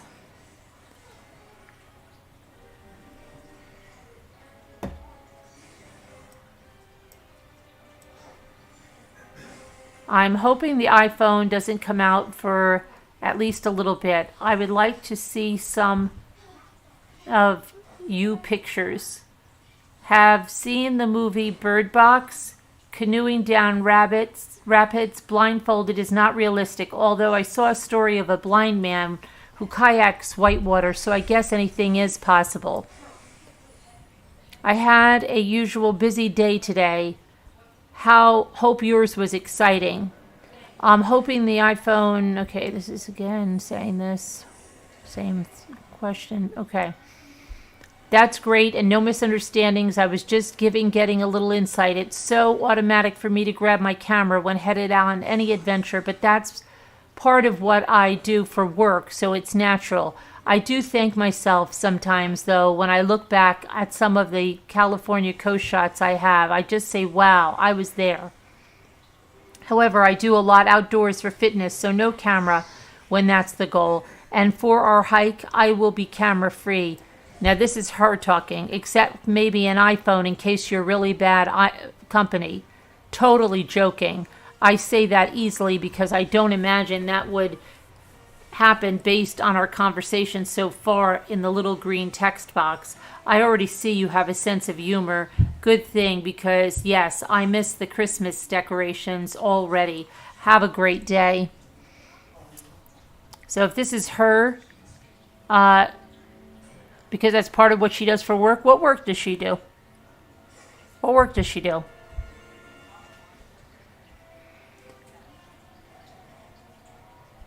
Hi, so growing up north, I was an avid hiker. Definitely more for the exploring and being in nature. Back then, I never thought about it as looking for a challenge. Since moving to Florida, I haven't been hiking as much, and I wanted to change that for this winter, so I made it a point to go as much as possible. I will always be interested in the exploring and nature part, but now I have been a little more motivated by the exercise and challenge aspects. That's why I go with groups. I like the idea of pushing myself to get better. If I'm hiking by myself, it's more about enjoying the outdoors and soaking it all in. What would you be interested in going instead of where? I think taking pictures is awesome. I like that you are creative. I hope you did not misunderstand what I may have wrote. Do you miss the Christmas decorations? Okay, so this is him writing this now? I think so, based on that. I think so. Okay. 9 miles, nice little hike. So curious, if you do them regularly, is it because you love exploring, being in nature, exercise, or are they ever for a challenge? I now know it's not necessarily to visually document. Anyway, doesn't really matter. All is good. Just trying to get a feel for your style. I know somebody who keeps his Christmas decor up until September. I think it may have been just laziness. I was hoping you didn't mean taking selfies. I totally get the idea of taking photos for artistic reasons or capturing the memory. I personally don't bring a camera or my phones when I'm out in the wild, so you'll have to bring yours. Did a 9-mile hike at Seminole Sulphur Island today. Nothing planned yet for future hikes, but that will certainly change. I figured to get a hike almost every weekend before it starts getting hot. That would be cool if you wanted a hike. I all for it.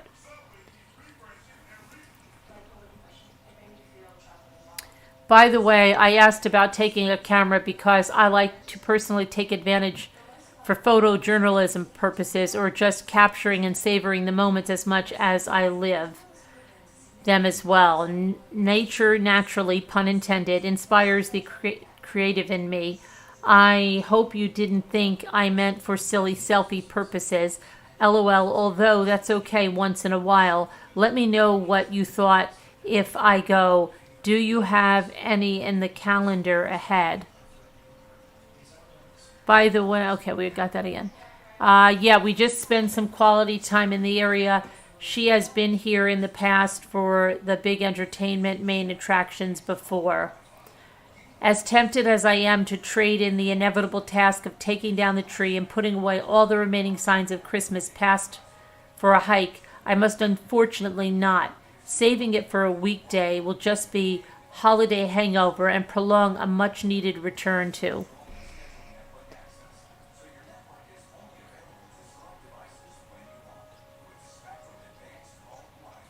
I don't bring a camera with me on hikes or anywhere else for that matter. I like the idea of having a camera and taking pictures, but I guess I live for the moment.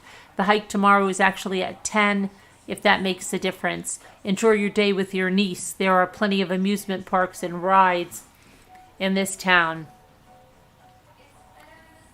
But thanks for letting me know. Do you take a camera on your hikes? So my niece and her boyfriend went on a cruise. Port out of Miami. They live in Cleveland, but before heading back home, they made the drive to Orlando and are staying with me since Thursday evening. They leave tomorrow, so I will be seeing them off. Hey, I think I may hit a hike on Sunday morning in Sanford if you're interested. It's early though, 8:30, maybe too early. Welcome back and Happy New Year. Great holiday season, but I have to say I'm about ready to return to a little more routine next week. Happy New Year, Danielle. Hope it was nice. Tomorrow is my last day of vacation, then back to work. Hi, Danielle. Glad to hear you got everything you asked for. Everything is well up here. Spent Christmas with the family. I have 10 nieces and nephews, so it's always nice to see them all. Only saw a little snow so far. I think it was almost 60 here yesterday. Hope you enjoy Saturday. Hi, Danielle. Glad to hear you got everything. Okay, we heard that one. Good morning, Mark. Where's Caesar? Just wanted to say hi. Hope your Christmas was nice. Mine was, which means I got all I asked for. Stay warm.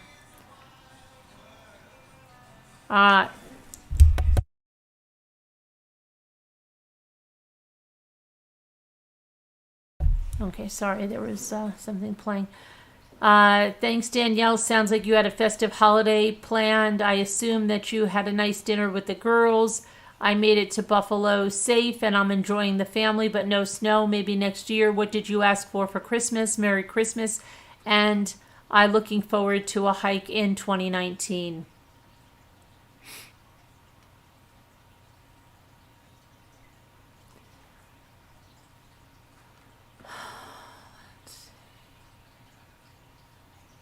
I will just be enjoying time with friends and my two loves, kiddos, going out with a group of girls for a holiday dinner and cheers tomorrow in New Smyrna. Tradition for them, but my first time attending. We'll be ringing in the new year at a little gathering 2 friends are having at their home. Holy cow, 2019. LOL, it just hit me actually. Well, safe travels. Enjoy your family. Snow and happy holidays to you, Mark.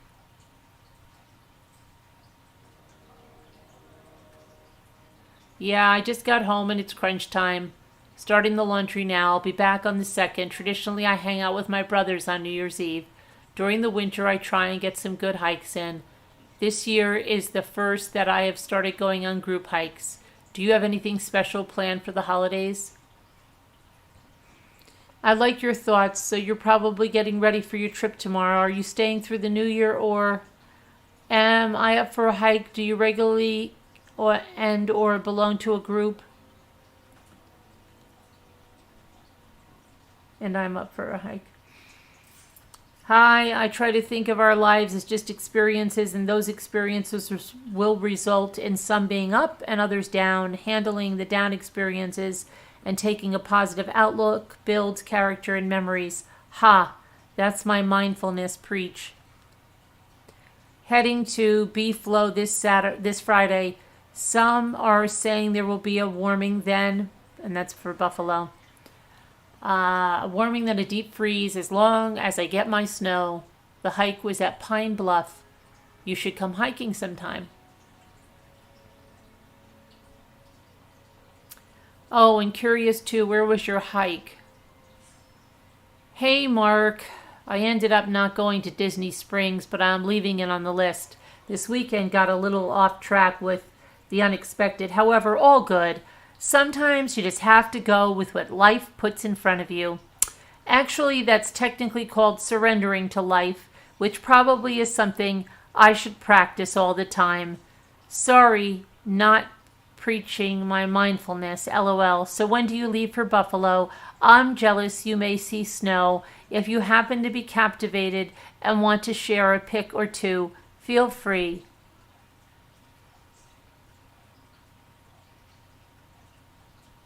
Hi, Disney Springs is definitely worth checking out at least once. I like the Edison, more of a nighttime drinks place though. I think that's great what you do. Shows thoughtfulness and caring. Hope you enjoy whatever trouble you get into. Okay, thanks for the info. I've been to the Keys but didn't do any hiking. Spent all my time on the water or seaside. Yes, I know what you mean about craving the snow around the holidays. I grew up in Cleveland and love to go back around this time of year. I've been in Florida, Orlando area almost 5 years. I live that you were an environmental specialist. My business is sustainability, and I've done some work for Orange County government and EPD in the past. Well, it's the weekend. Not sure what I'm going to do yet. Might end up at Disney Springs Sunday. I've never been yet and heard it's nice and festive this time of year. Nice talking with you. Happy Friday. Sorry about all the typos. I can actually spell. Guess I was trusting the text. LOL.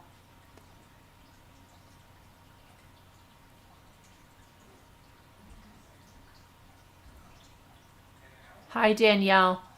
There are some okay hiking north of Orlando around the springs, but nothing compared to Northern California. The Keys are a nice drive if you haven't had the opportunity yet. Yes, I grew up in Buffalo and hoping that there is a lot of snow during my trip. Kind of feel like a kid again during the holidays. I moved to Fort Lauderdale about 14 years ago for a job with the health department as an environmental specialist and have been in Orlando for the last 9 years. How long have you been in Florida? I love to hike, but to be honest, not as much since moving to Florida, but I'm pretty spoiled having lived in Northern California. Redwoods, mountains, and coast were my backyard and the best hiking. Last hike I went on here was hot, of course, and a bit dangerous as I was literally 5 feet away from alligators, but got some great photos. Are you from Buffalo? Just a relaxing Sunday. Was supposed to go on a group hike around Apopka Lake, but the rain killed the plan. Going on a different hike next Sunday. Are you ready for the holidays? I'll be heading to Buffalo to visit the family at the end of next week. Hope you had an enjoyable Monday as well. This sounds like this doll that I had that we go, how about a sleepover? Her name was Cynthia. That's what I feel like I'm reading. She used to say these little phrases. Hello, Mark. Thanks for the message. I find your profile interesting as well. I'm happy to learn and share more. For starters, I had a pretty low-key Sunday. Even though weather is a bit gloomy, I managed to get a great bike ride in and look forward to just relaxing rest of eve. Not exactly what I call a Sunday fun day, enjoyable nonetheless. Hope yours is going well. Hi, Danielle. I'm attracted to your profile. You sound great. I hope I can get to know you more, Mark. It's mutual. You're connected. Start the conversation. This is an auto-generated message.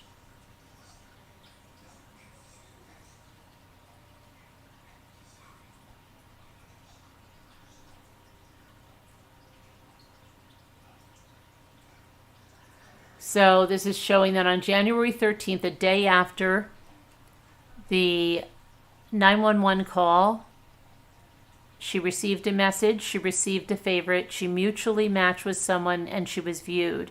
On the 12th, she viewed conversations, she viewed a conversation, viewed conversations. This is all at 6:31. This is before she called. This is after, This is PM. This is after. She must be in the hospital at this point, and maybe she still has her phone. She's viewing conversations somehow. At 5:22 a.m., the app was open. She was viewing conversations. The app opened again. She viewed conversations. App opened again. She viewed conversations. 6:26. Friday, January 11th, the day that Michael was killed, at a little before 1:30, she's viewing conversations. In the morning, she was viewing stuff. In the morning, she was playing around with the profile. Thursday, she did stuff on there. Wednesday, she did stuff on there. Tuesday, she was on that app. Okay, so they're just showing all the time.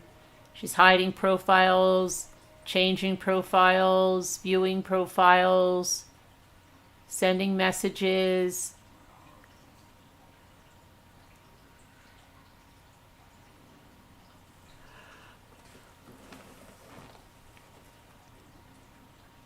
I don't understand. Was that the only guy? Where was Caesar? Remember, it was Caesar? Where's the other guy she was talking with? She was only talking with one guy that entire time she was on for over a month.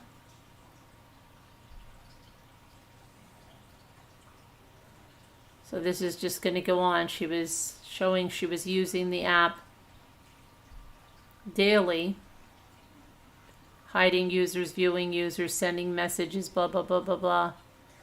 Viewed conversations, hit a profile, hit a user. Viewed settings, hit a user, received a favorite, hit a user. Okay.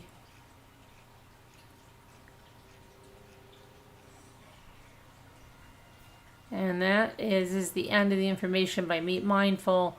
So there is no Caesar there.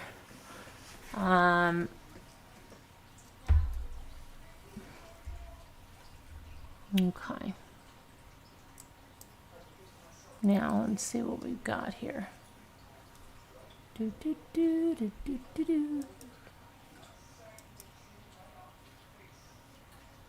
Sacagawea. Let me see here.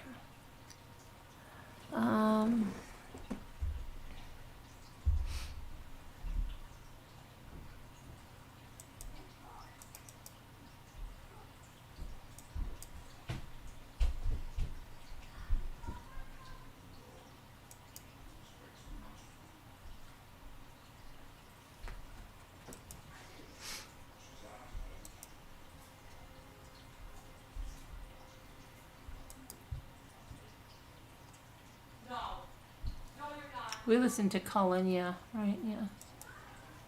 Listen to Cullen. Shoot. CSI videos. There's some stuff that, let me see.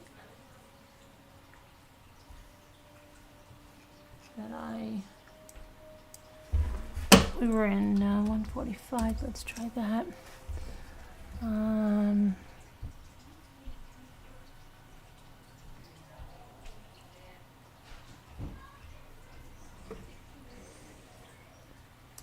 these over here.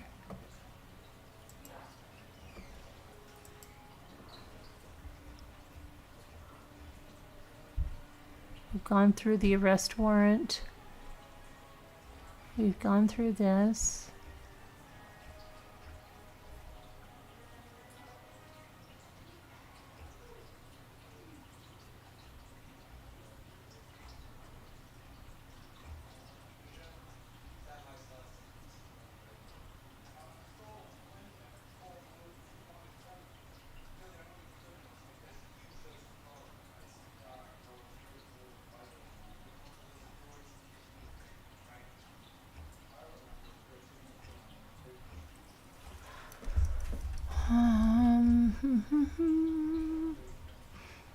We went through this. This is the officer's incident reports.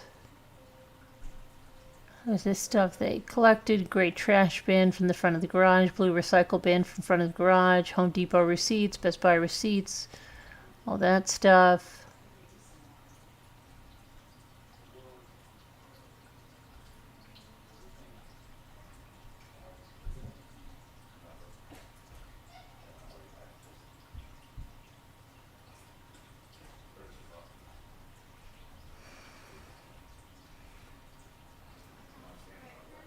Those are when they did the buccal swabs.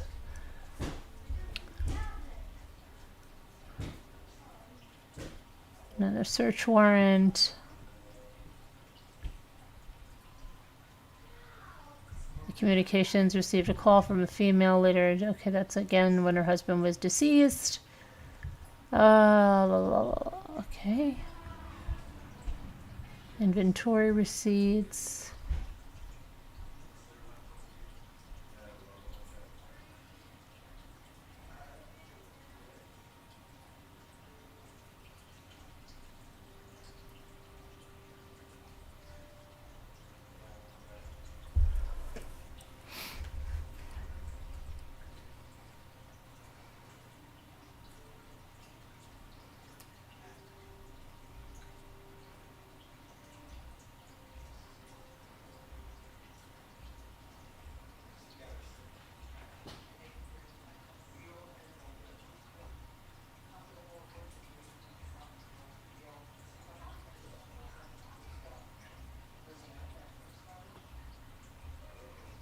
These are just the search warrants, which have the same information.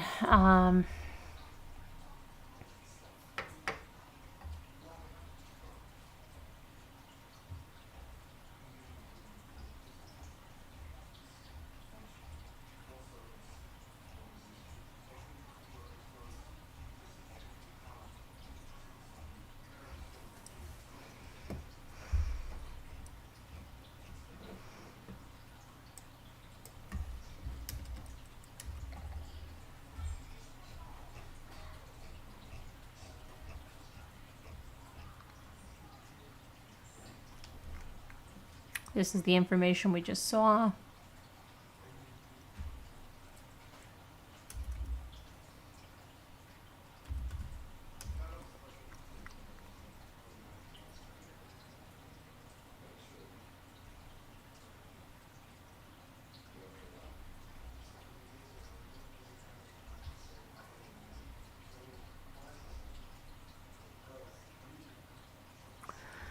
Here's her supervised population information detail. Redlick Danielle Justine.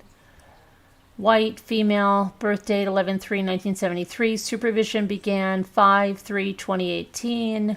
Current location Orlando. Active. Probation misdemeanor. Scheduled termination 5/2/2019. So her probation would have ended on May 2nd of 2019.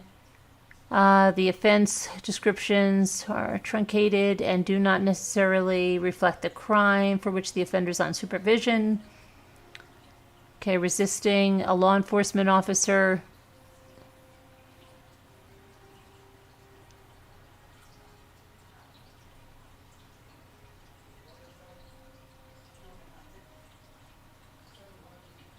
Defendant. Bond release, adjudicated guilty as to count 1, adjudicated guilty as to count 2.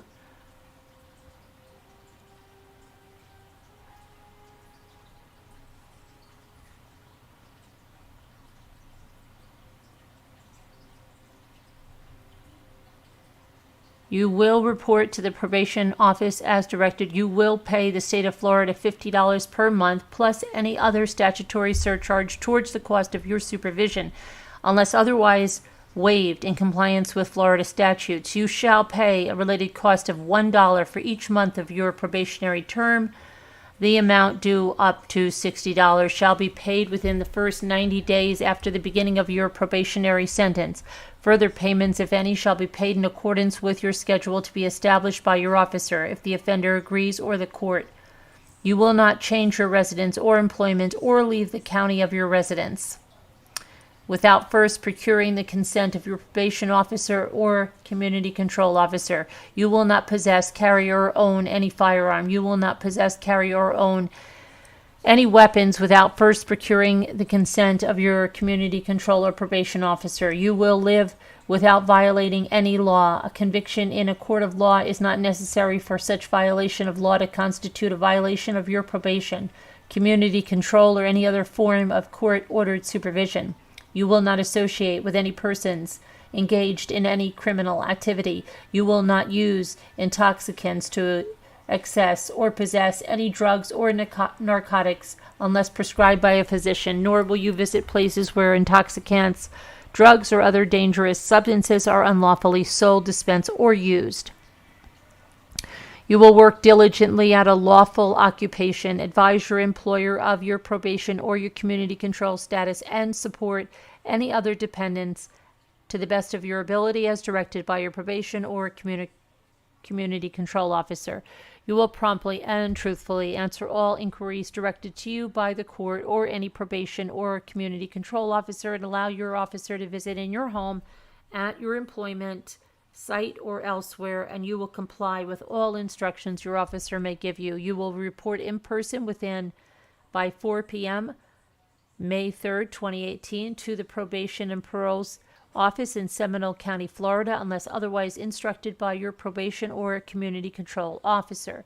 You will submit to urinalysis, breathalyzer, or blood test at any time requested by your probation or community control officer or the professional staff of any treatment center where you are receiving treatment to determine the presence or use of alcohol or controlled substances.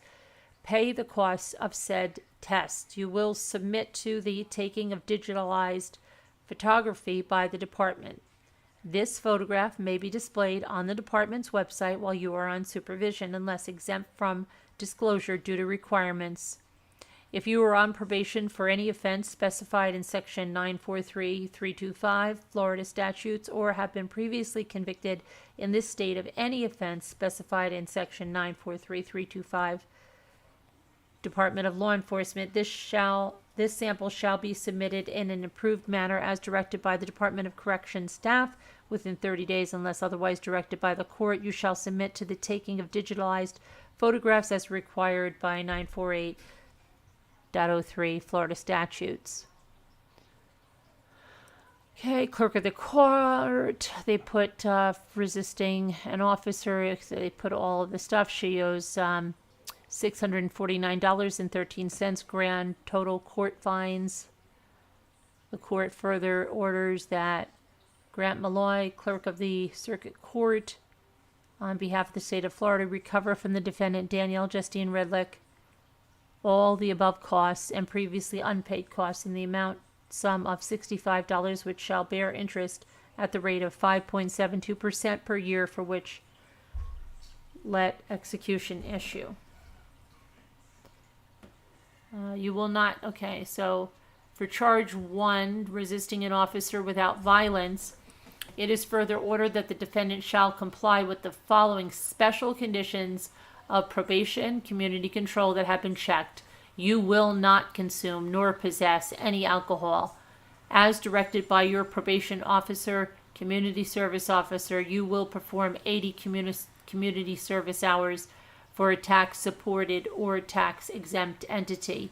I guess that's why she was volunteering with those organizations she was telling the dating app about, with the consent and under the supervision of such entity at the rate of 7 hours per month. Any insurance cost assessed will be paid in advance per administrative offer. You will serve 1 day in the Seminole County Jail with credit for 1 day.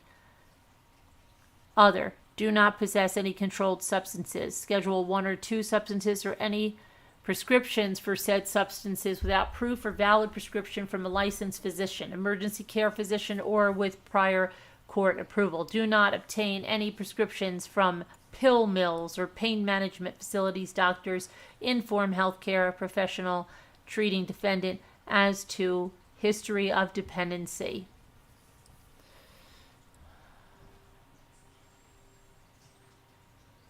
Order for defendant's motion to modify probation.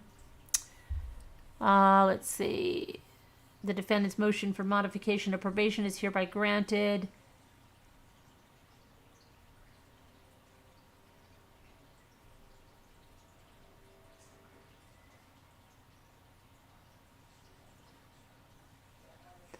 Okay, this is the arrest report when she was arrested for the homicide on 1/23/2019 at 8:04 hours. I, Officer Belcour, number 628, responded to 1231 Temple Drive at the request of the Street Crimes Unit and the Criminal Investigation Division in order to take Danielle Justine Redlick into custody due to an outstanding warrant. Oh no, this is the one. No. This is the one with the cat typing. From Seminole County, she had for resisting an officer without violence. Danielle was confronted by Sergeant Supat of CID and several SCU detectives as well as myself. She was advised of the reason for our presence and agreed to come without incident. I secured Danielle in handcuffs and double-locked the cuffs to prevent them from tightening up. Danielle was then searched by Sergeant Supat before being placed in the rear of my squad car. I transported Danielle to the Winter Park Police Department, where Detective Ware asked Danielle if she wanted to speak with her. Danielle advised she did not want to speak without her lawyer. While completing my report, Danielle became upset and advised that she did not want to live. We heard this, okay? And advised that we should shoot her.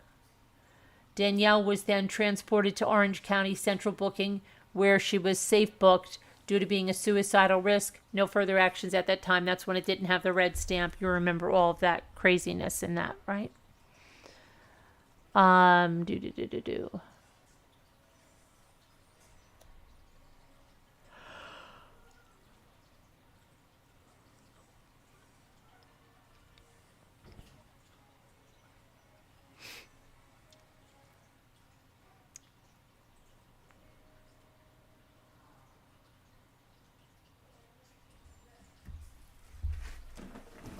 Holding off approach, called inside, walk into door now, door open, mom, pull up, following, secured. That's when they were getting her. On the radio there. Okay, Seminole County Sheriff's Office, inmate booking information, Redlick, Danielle Justine. Okay, this is when she was booked into Seminole.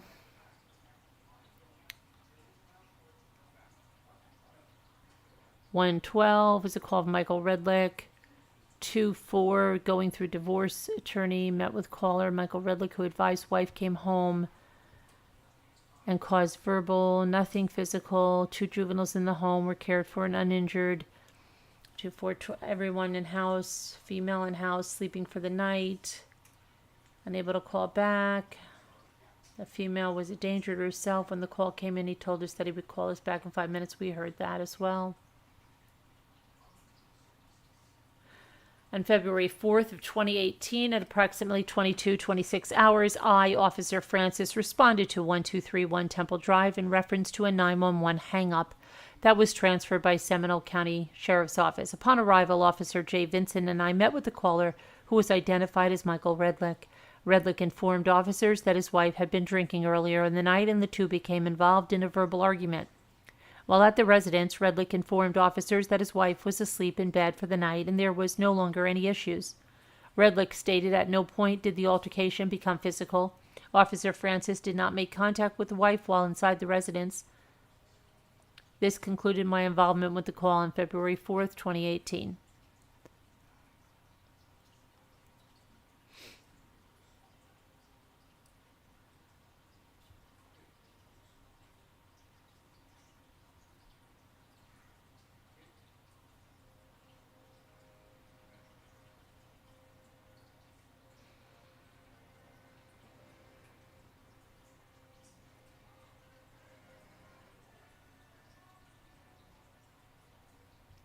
On January 26, 2018, I, DST Johnson, was dispatched to the Wawa gas station.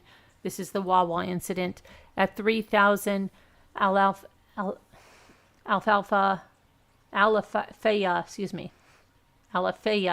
Trail, Ovidio, Seminole County, in regards to a battery that took place right outside the gas station in the parking lot between 2 females and 1 male.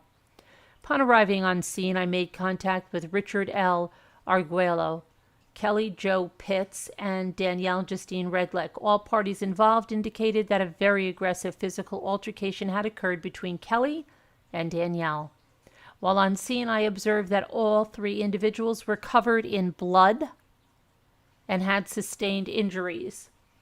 I then requested that the telecommunications center dispatch fire rescue and an ambulance to the scene in order to render aid to Richard, Kelly, and Danielle. While fire rescue and the ambulance were en route, Richard and Kelly indicated to me that they and Danielle had just finished a night of drinking, and while on their way, Danielle was the primary aggressor who started a verbal altercation that became physical in nature. Richard indicated to me that it started in the back seat of his moving vehicle with Kelly and Danielle yelling at one another while he was driving. Richard continued to state that the altercation escalated to such a physical manner at one point, which led to him pulling off the road into the Wawa parking lot in order to prevent a possible fatal crash from occurring.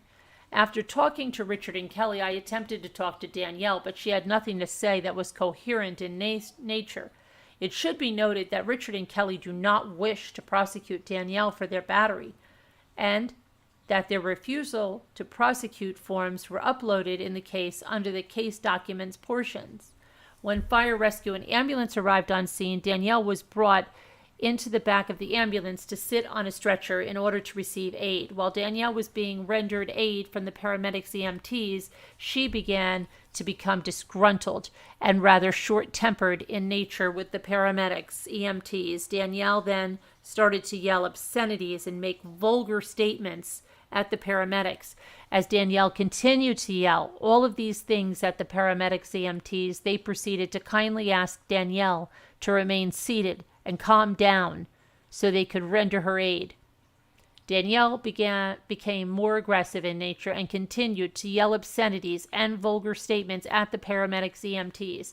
After Danielle was told again to calm down, Danielle proceeded to get in the face of one of the paramedics EMTs and pushed him in his upper chest with her open hands. I then proceeded to tell Danielle a few times to stay seated and calm down. Hold on a minute.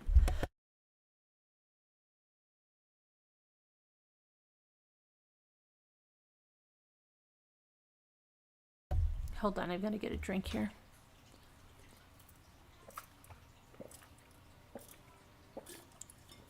Sorry.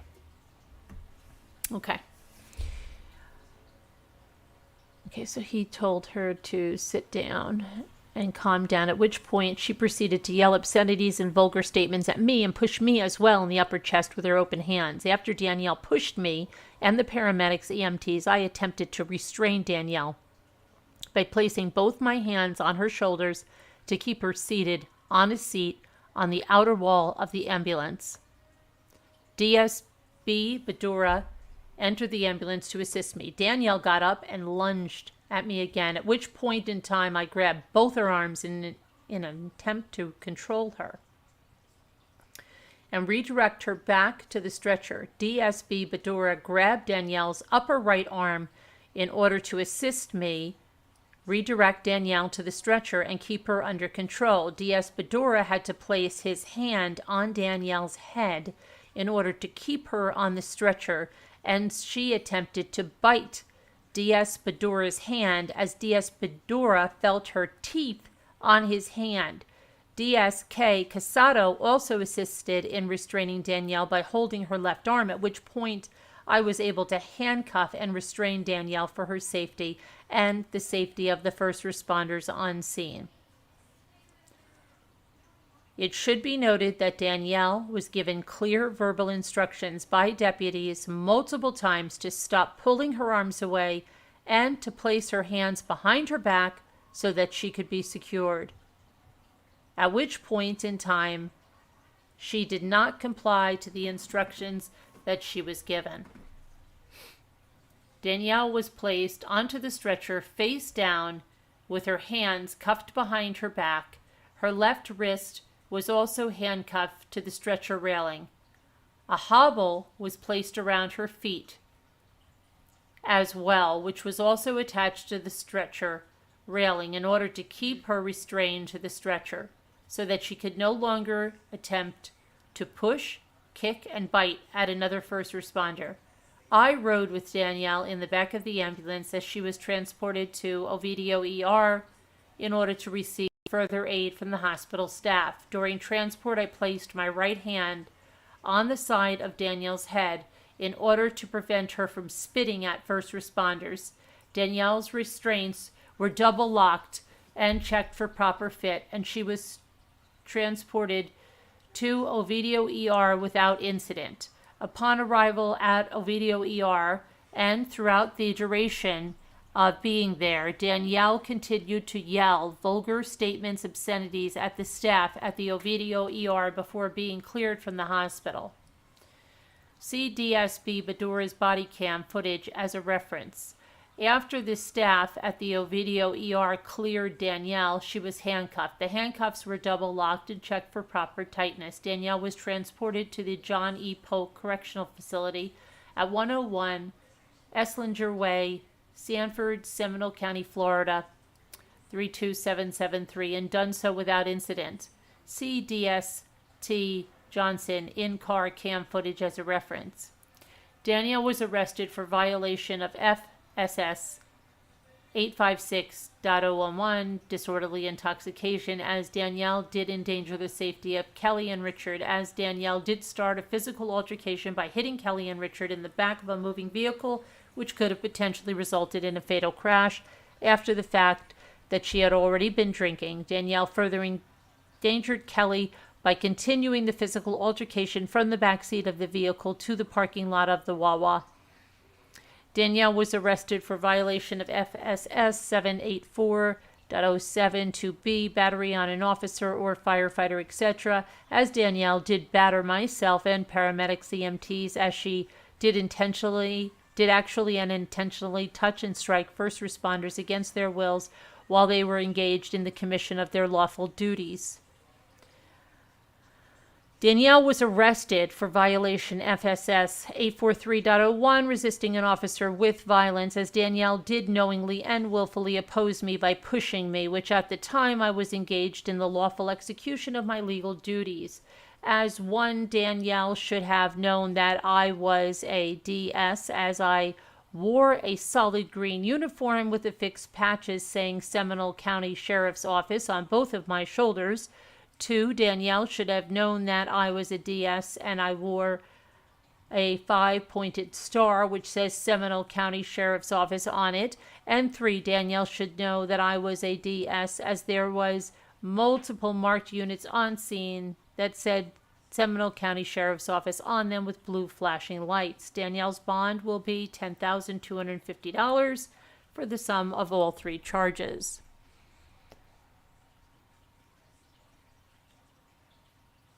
Okay, this is the other officer's report. This is Casado.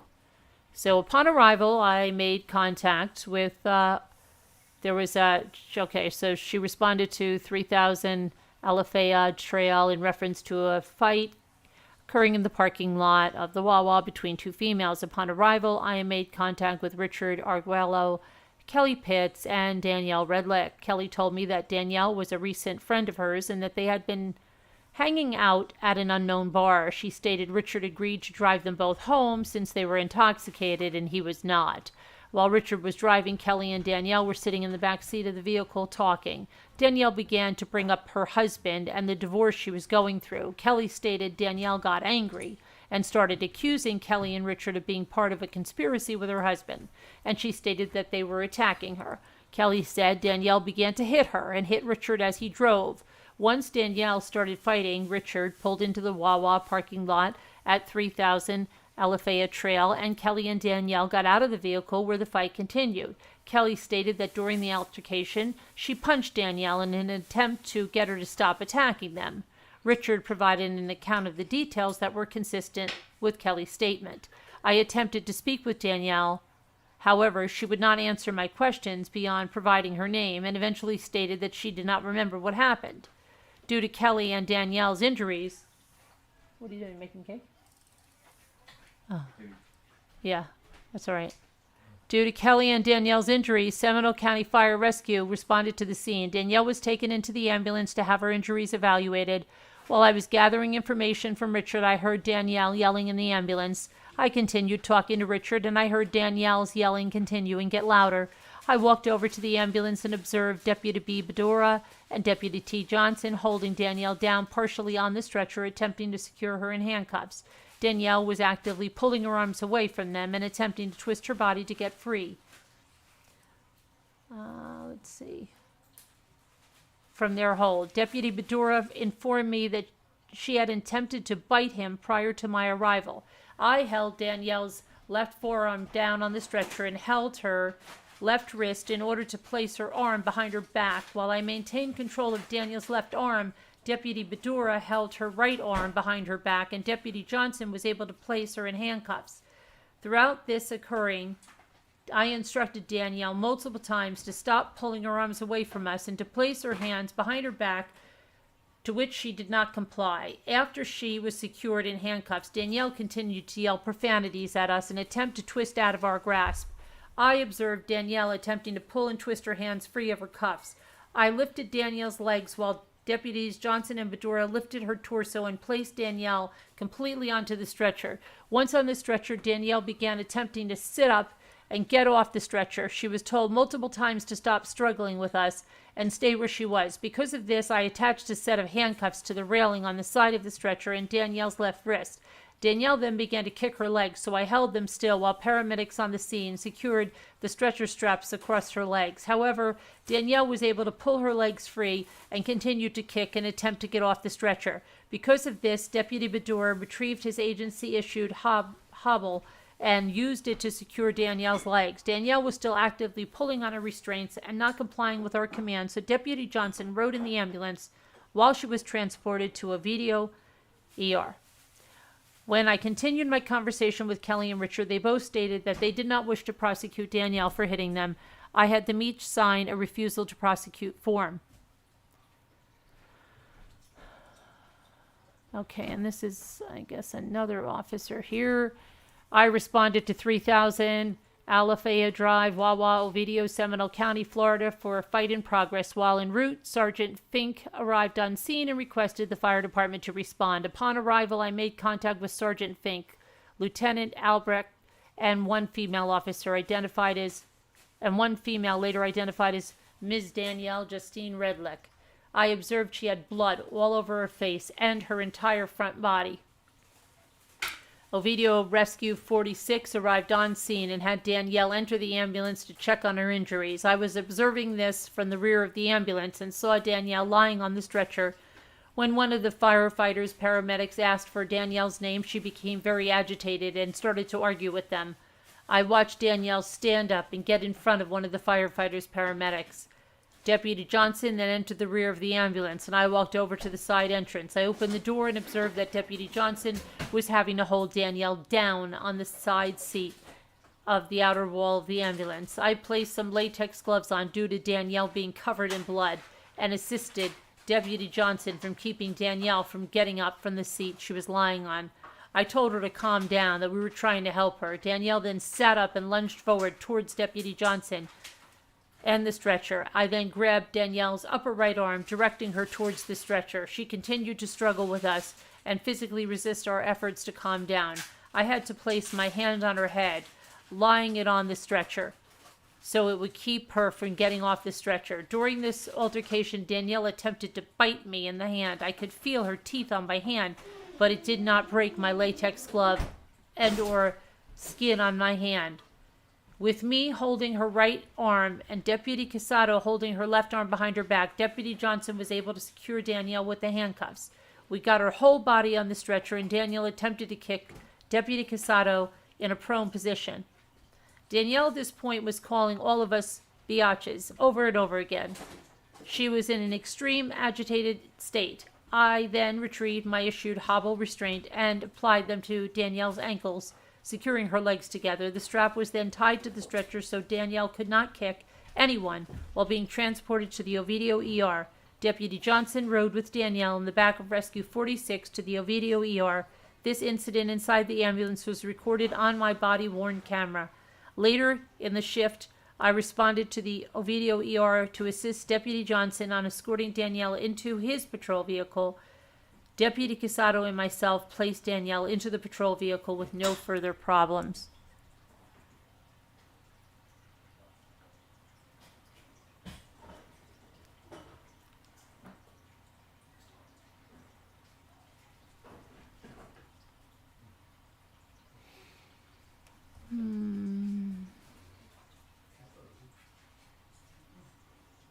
Okay, so original charge, battery upon a firefighter, resisting an officer with violence, disorderly intoxication, endangering safety, resisting an officer with violence, disorderly conduct. Let's see. Defendant pled to a lesser, including a charge of count 1, resisting an officer without violence, original charge of resisting an officer with violence.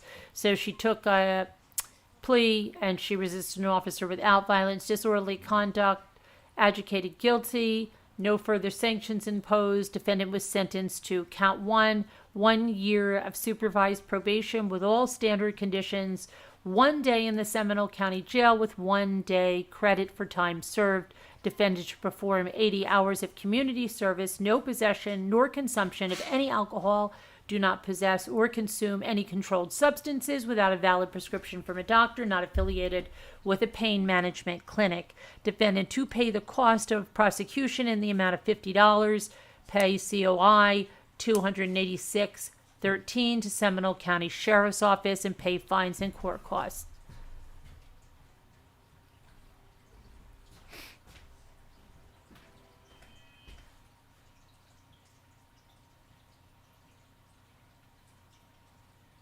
Okay, so this now is, who's doing this? Defendant charges. So on January 26, 2018, IDST Johnson was dispatched to Wawa gas station 3000 Alafaya Trail, Ovidio, Seminole County, Florida, 32765 in regards to a battery that took place right outside the gas station between 2 females and 1 male. Upon arriving on scene, I made contact with Richard L. Arguello, Kelly Jo Pitts, Danielle Justine Redlick. All parties involved indicated that a very aggressive physical altercation had occurred between Kelly and Danielle. While on scene, I observed that all 3 individuals were covered in blood and had sustained injuries. I then requested that the telecommunications center dispatch fire rescue and an ambulance to the scene in order to render aid to Richard, Kelly, and Danielle. While fire rescue and the ambulance were en route, Richard and Kelly indicated to me that Danielle had just finished a night of drinking. And while on the way home, Danielle was the primary aggressor whom started a verbal altercation that became physical in nature. And Richard indicated to me that it started in the back seat of his moving vehicle with Kelly and Danielle yelling at one another while he was driving. Richard continued to state that the altercation escalated to such a physical manner at one point, which led to him pulling off the road into the Wawa parking lot in order to prevent a possible fatal crash from occurring. After talking to Richard and Kelly, I attempted to talk to Danielle, but she had nothing to say that was coherent in nature. It should be noted, Richard and Kelly do not wish to prosecute Danielle for the battery. When fire, rescue, and ambulance had arrived on scene, Danielle was brought into the back of an ambulance. Okay, so we hear all this now. See in-car cam footage. Danielle was arrested for violation FSS. Okay, Danielle was arrested for violation that. Danielle was arrested for this. Danielle's bond. Okay. I am Winter Park Babe Ruth was a badass, etc. Most statements made by the defendant were random, incoherent in nature, or obscenities. I am Winter Park. Babe Ruth was a badass. Okay.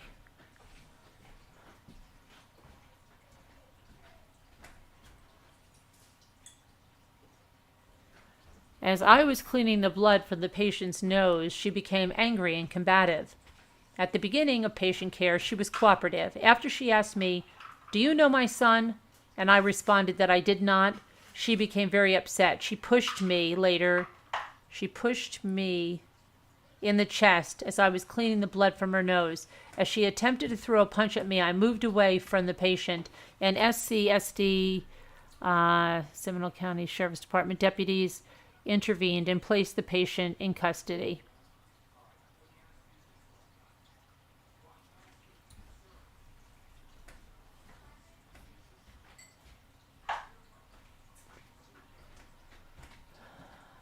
Okay, this says R46 made contact with the patient and put in the back of rescue and attempted to obtain vitals and information for my report. The patient then began to get in my face and attempted to punch me and my partner. The patient shoved and punched my partner. FF Copsol, Seminole County officers then jumped in the back of the rescue and held the patient down and handcuffed her to the stretcher. Patient was able to calm down and was transported to a video ER without further incident.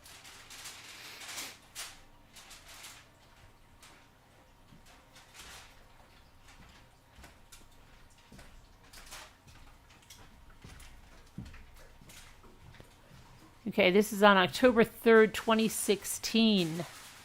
At approximately 16:07 hours, I met with Ms. Danielle Redlick at 500 North Virginia Avenue, Winter Park, Florida, in reference to an information report. Mrs. Redlick advised me that she and her husband, who I later discovered through investigation to be Mr. Michael Redlick, are currently separated and are going through the divorce process. Ms. Redlick advised that... Oh, God! Oh, my gosh, you scared me. Sorry, everybody.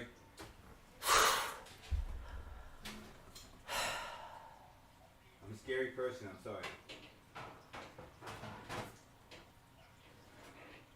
Hold on a minute, guys.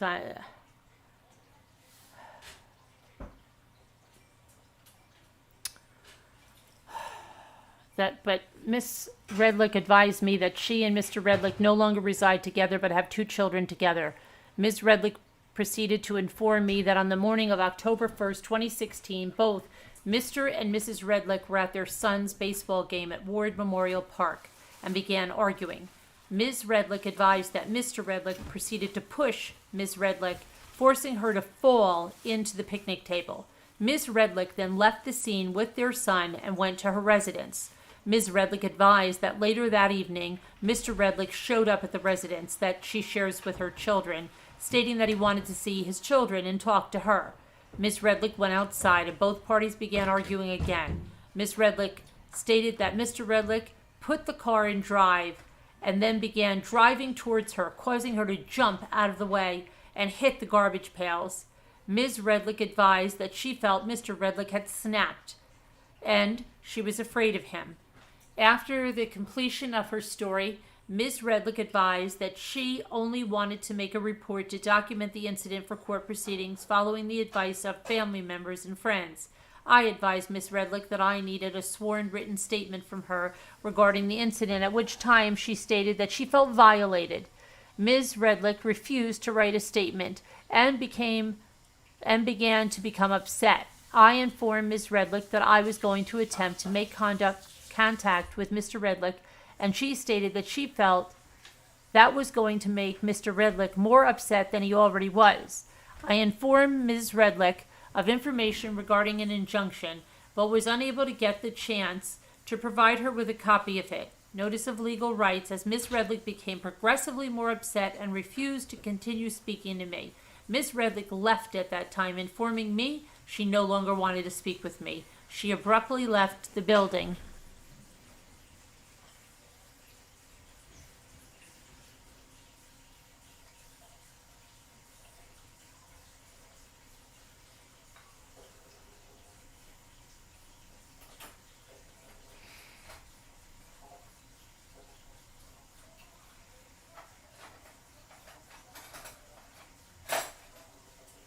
Okay, and then this is 4/6/2001.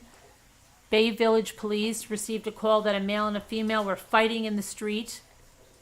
According to the caller, they were screaming from outside his residence. He looked out the window and observed a male and female arguing in a vehicle stopped in the street. He described that vehicle as a dark red, smaller car. The caller stated he observed the female begin to exit the vehicle. As she was doing so, the male driver pulled the vehicle into a driveway, causing the female to fall to the pavement. Then the male exited the vehicle and entered the house. The female followed. The whole time they were arguing. The caller stated the male then exited the house, returned to the street, and picked up several items before returning into the house. The caller could still hear the male and female screaming at each other. Upon our arrival, I observed a maroon Mitsubishi parked in the driveway of 568 Parkside. I approached the vehicle and observed a male crouched down on the passenger side of the vehicle, talking to a female sitting in the driver's seat. The vehicle was up and the doors were locked. The window was up and the doors were locked. I asked the male what was going on. He stood up and replied, "Nothing." The male had blood all over his face. There were numerous open scratches and welts on his face. Some were small and round, and others were several inches long and very narrow, appearing to be fingernail scratches. I took the male to the front of the house to discuss the matter.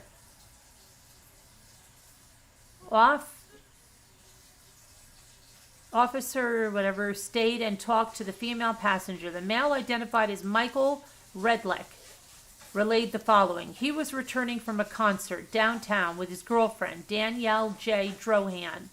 On the way home, they began to argue. Redlick stated that the verbal arguments turned physical, and they began to hit and slap each other. He stated that it was only an argument, and we should leave because he wanted nothing done. Redlick was very unsteady on his feet. He swayed from side to side while standing and was shuffling his feet to maintain balance. He had a heavy scent of alcoholic beverage on his breath. His eyes were bloodshot and watery. His speech was very slurred and his mouth was dry. Redlick admitted he had consumed 2 beers after a concert at a bar. He repeated several times he was thirsty and wanted to get some water. I asked Michael if he wanted the Bay Village paramedics to respond to look at his injuries, but he declined. Redlick said he would not tell me what the argument was over or who started it. He admitted that he did hit Drohan with a closed fist and an open hand, and that he was hit by her with both a closed fist and an open hand. He would not state who initiated the verbal or physical attack. He stated that the fight took place in their vehicle, but would not state exactly where it happened. Redlick was very evasive of answering any questions and was general when he did answer. Redlick again stated he did not want any police involvement on the matter and they could work it out themselves. Redlick stated that he and Drohan had been living together for about 2 years and did both permanently reside at 568 Parkside. Officer Koenig stated a similar story to me. He stated Drohan had crusted blood on her lips and wounds and blood on her hands. Drohan admitted they both had struck each other. At this time, Redlick was placed under arrest for domestic violence. He was handcuffed, searched, and placed in the rear of my patrol car. Redlick was read his Miranda rights in the presence of Officer Koenig. Officer Koenig and I approached Drohan, who was still sitting in her vehicle. She was visibly upset. She had dried, crusted blood around her lips. On her fingers, on both hands, had numerous open wounds that were bleeding. Her eyes were bloodshot and watery. She had a scent of alcoholic beverage on her breath. Drohan was placed under arrest for domestic violence. She was handcuffed, searched, and placed in the back seat of Officer Koenig's patrol car. Officer Koenig advised her of her Miranda rights in the officer's presence. Officer Koenig talked to Alexander Aquino, Drohan's 14-year-old brother. He was in the house with a friend during the argument. He stated to Officer Koenig that he did not observe any of the violence that occurred. He was picked up by a relative, Robert Aquino, for the evening. That's the stepfather. The officer inspected the inside of Redlich's car. So, the stepfather lied because the stepfather said he never saw any violence. But what about this?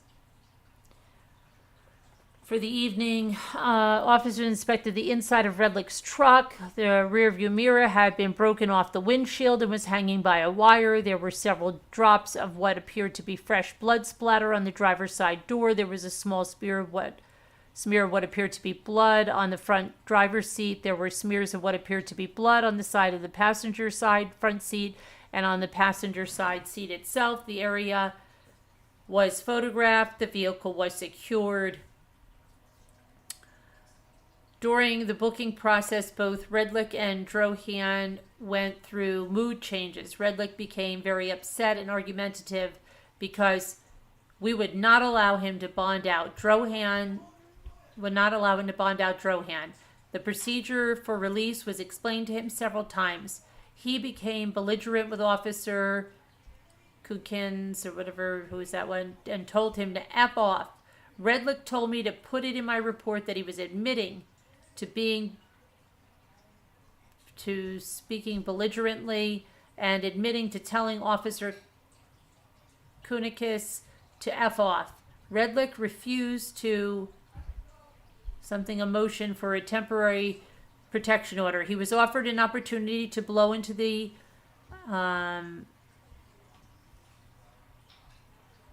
breathalyzer 5,000, but declined. Redlich refused to fill out a written statement or have pictures taken of his injuries. Drohan was very emotional. She would go from crying to calm to uncooperative. She falsely answered booking questions before correcting herself. She stated to this officer that she was punched in the face with a closed fist by Redlich and that he initiated the physical fight. The wounds on her hands were from Redlich biting her. She stated the incident did take place in Bay Village, not Westlake, as she had stated earlier. Drohan refused to sign a motion in Bay Village, not Westlake, as she had stated earlier. Drohan refused to sign a motion for a temporary protection order. She was offered the opportunity to blow into a breathalyzer, but declined. She refused to fill out a written statement or have pictures taken of her injuries. Redlich is to be charged with domestic violence, contrary to blah, blah, blah, blah. Drohan is charged with domestic violence. Case closed by arrest.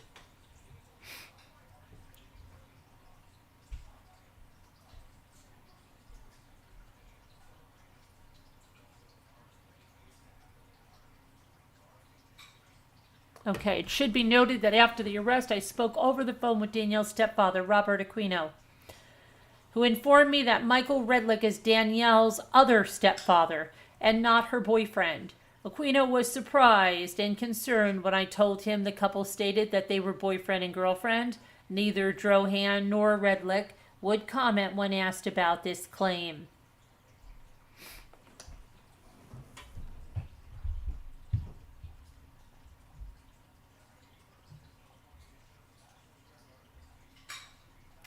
On April 8th of 2001, for 2 hours, Danielle stated she would like to fill out a written statement and have her injuries photographed. Officer Kunikis and I photographed her injuries. While photographing Drohan, I observed the following injuries. Several of her fingers on both hands had small wounds that were beginning to scab over, and had the appearance of bite marks. There was an abrasion that had scabbed over below her left knee. There was a scratch that had scabbed over on the top of her left foot. The inside of both of her upper and lower lip had small cuts. There was a small bruise on her left forearm. Both her left and right eye were bruised just below the eyebrow. Drohan stated her left forearm was sore. She had soreness on her right rib cage and thigh area. Drohan stated that all of these injuries were the result of the assault.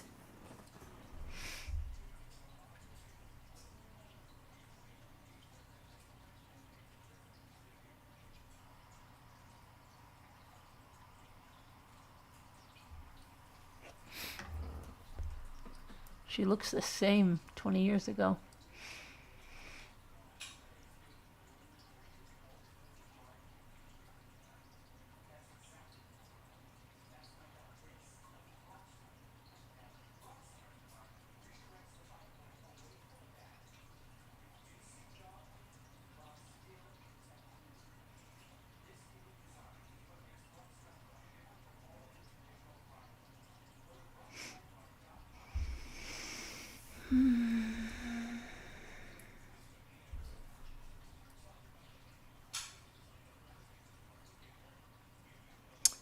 Okay, on March 10th, 1999, I was advised of the arrest of Danielle J. Drohan for domestic violence.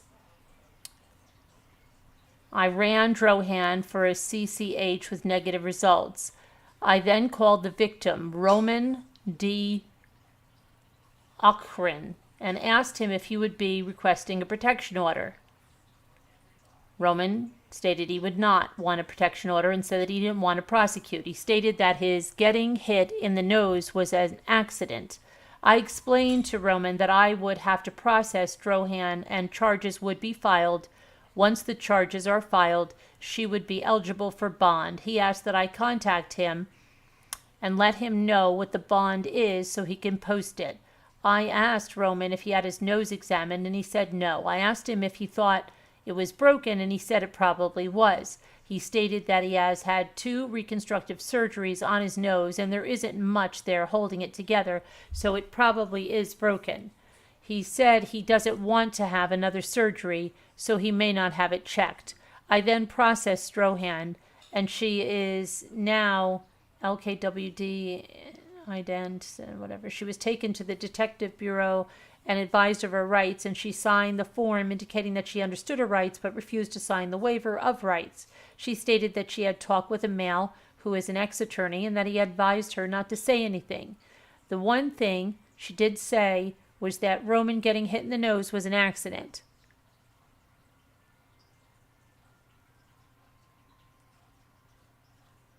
Drohan was advised that charges would be filed and she would be required to post a bond. I explained to her that I talked with Roman and he was going to post her bond once he knew what it was. She was then turned over to dispatcher to be placed back in jail. The warrant was typed on Drohan and taken to the prosecutor's office along with copies of these reports.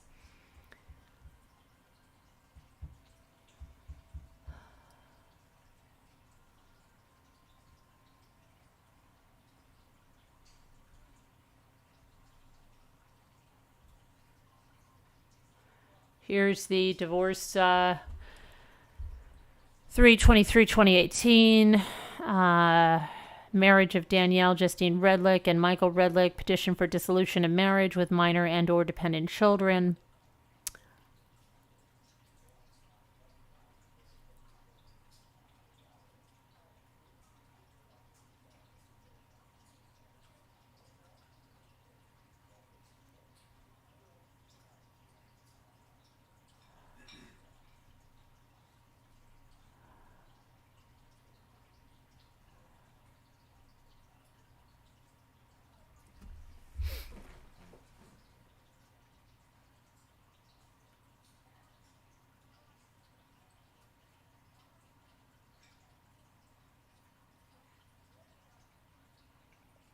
Notice of appearance and designation of email.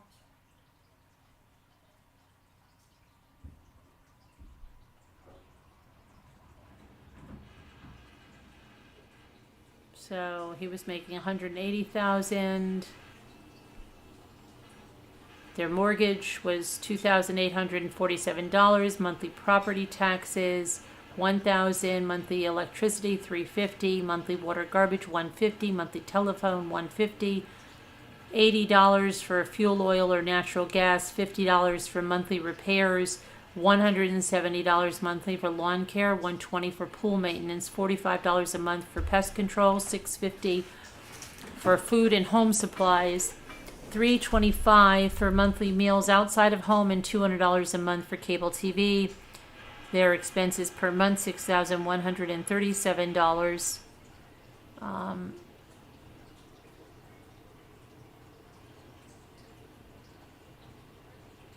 Monthly gasoline and oil $60. $25 for monthly repairs, $600 for insurance, $12 for monthly tolls and parking, $697. Children, $20 for back monthly for school supplies, $15 for lunch money, $165 for monthly allowances, $85 monthly for clothing and uniforms, $200 for entertainment, $7 for health insurance, $5 for dental prescriptions, $80 for psychiatric counselors, $10 monthly for orthodontics. Are you kidding me? $40 for beauty parlor, barbershop, $5 for non-prescription medication, $50 for cosmetics, toiletries, and sundries, $35 for monthly gifts, $80 for monthly camp, $50 for monthly clubs, monthly miscellaneous $480, $1327. Monthly clothing $200, medical, psychiatric, monthly prescriptions $100, monthly grooming $200, monthly pet expenses $20, monthly club dues $120, monthly sports and hobbies $60, monthly entertainment $100, $25 for periodicals, books, tapes, CDs, $75 for bank charges, $955. Monthly payment to creditors, none. So monthly expenses for the family, $9,116.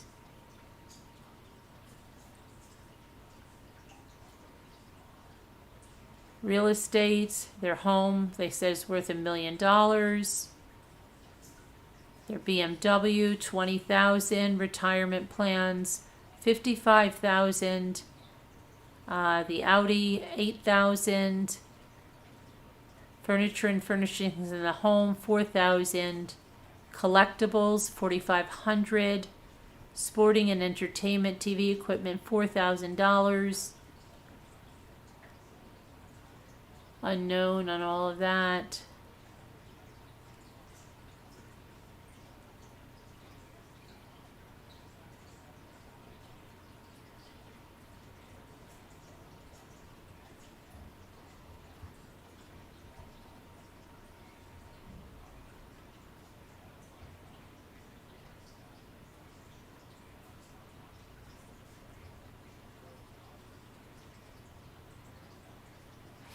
Motion for leave to withdraw. The undersigned attorney requests that to withdraw attorney of record for the client Danielle and would state as following: irreconcilable differences have arisen between counsel and client.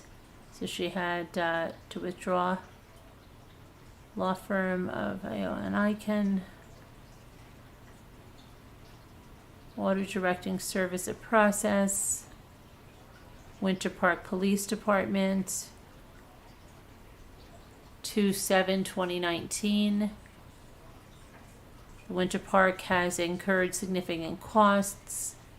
Okay, so they are a cost of investigation $5,948.88.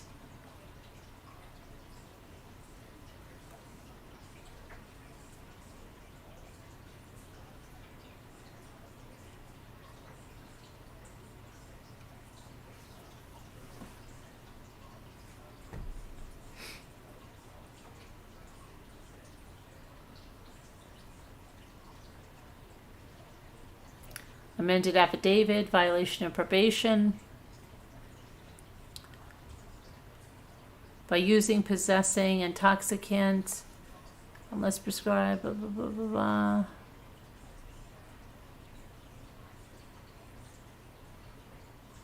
On Monday, January 14th, 2019, the officer received a call from Detective Pamela Ware of the Winter Park Police Department. Detective Ware informed the officer that the offender's husband was found dead.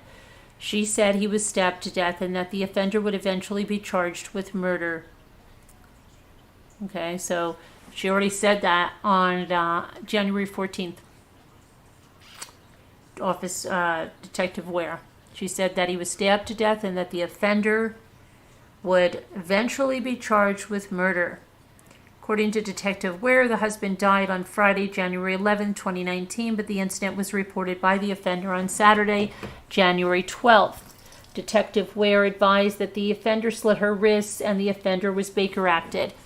Detective Ware reported that the offender was then admitted to Central Florida Behavioral Hospital on January 17, 2019, 10:06 a.m.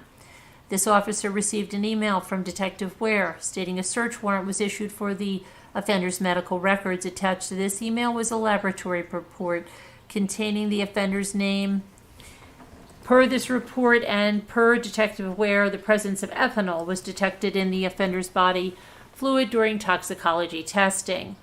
Detective Ware observed that the foyer had circular marks in the blood as if someone attempted to clean up the blood. Detective Ware noted that there was what appeared to be a blood trail coming from the master bedroom. Detective Ware walked to the left of the front door, past the formal dining room table, and noticed a large serrated kitchen knife on the floor at the entryway of the kitchen. The knife had blood on it.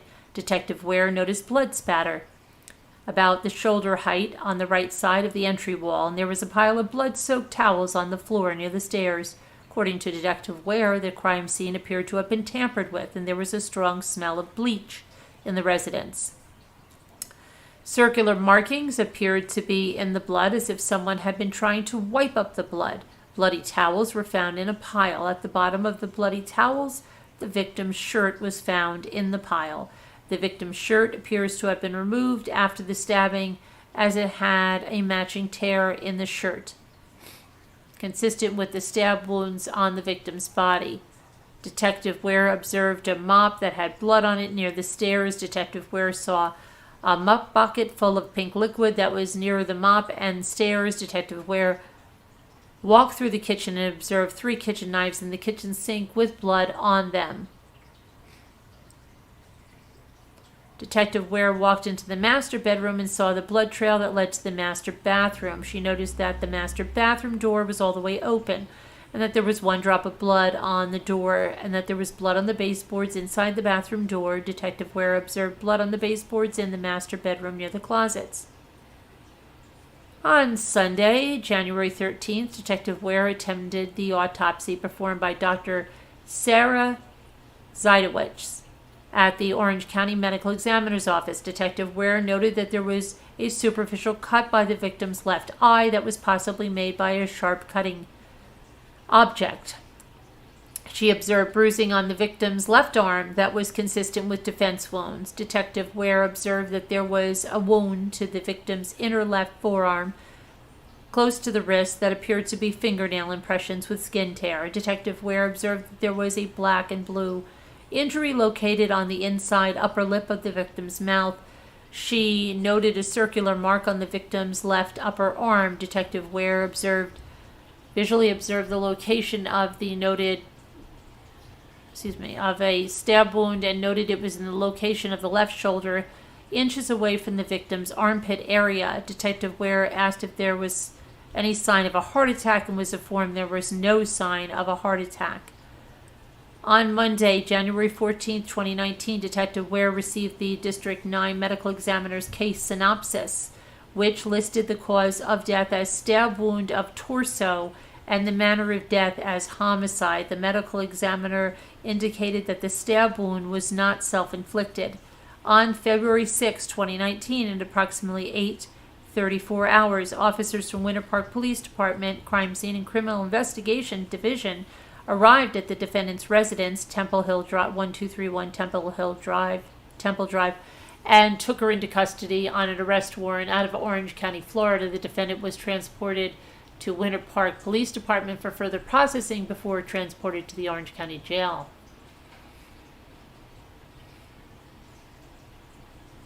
On May 3rd, 2018, the offender appeared before the Honorable Judge Melanie Chase on Count 1, resisting officer without violence, and Count 2, disorderly conduct. She entered a plea of no contendere on both accounts. No further sanctions were imposed as to Count 2. Summary of offenders' current and prior participation in treatment, educational, and vocational programs. There's no treatment or educational or vocational programs ordered by the court. On January 22nd, 2019, Your Honor issued a violation of probation warrant with a $10,000 bond and with condition of GPS monitoring. The warrant was executed January 23rd, 2019, and the offender had been on bond with GPS monitoring since then. On February 6th, the offender was arrested and charged with homicide, willful kill, murder, dangerous, depraved, without premeditation, weapon offense, commit first-degree felony with a weapon, and evidence destroying, tamper, and or fabricate physical. The offender was originally charged with resisting an officer with violence, which was then amended to resisting officer without violence. She was placed under the supervision of the Department of Corrections on May 3rd, 2018 for a period of 1 year. On January 12, 2019, the offender violated special condition of her probation, which states to not consume nor possess any alcohol. Should the offender admit or be found guilty of committing these new law violations, it is recommended of this office or that the probation be revoked and that she be sentenced to the maximum penalty allowable under the sentencing guidelines. From reviewing the affidavit for arrest warrant, this appeared to have been a gruesome attack on the victim's life which resulted in his death. There appears to be evidence of the offender tampering with the crime scene based on the report. It should be pointed out, per NCIC report, the offender was arrested on 2 separate occasions in the state of Ohio for domestic violence.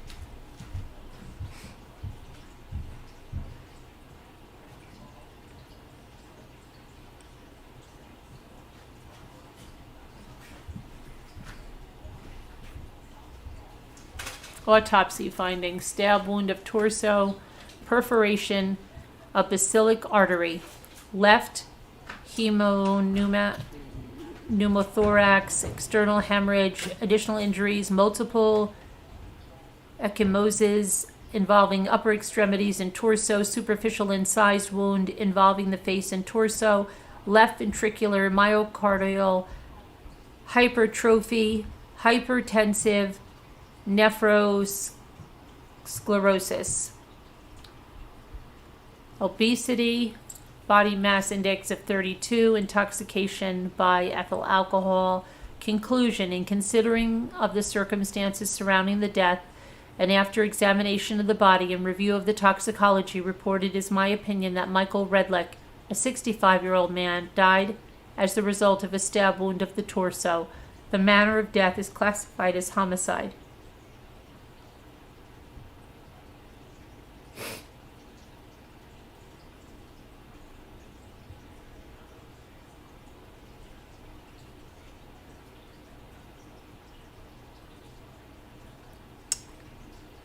Okay, so the general statement of the autopsy of the body is that of a well-developed and nourished adult man appearing compatible with the above stated age.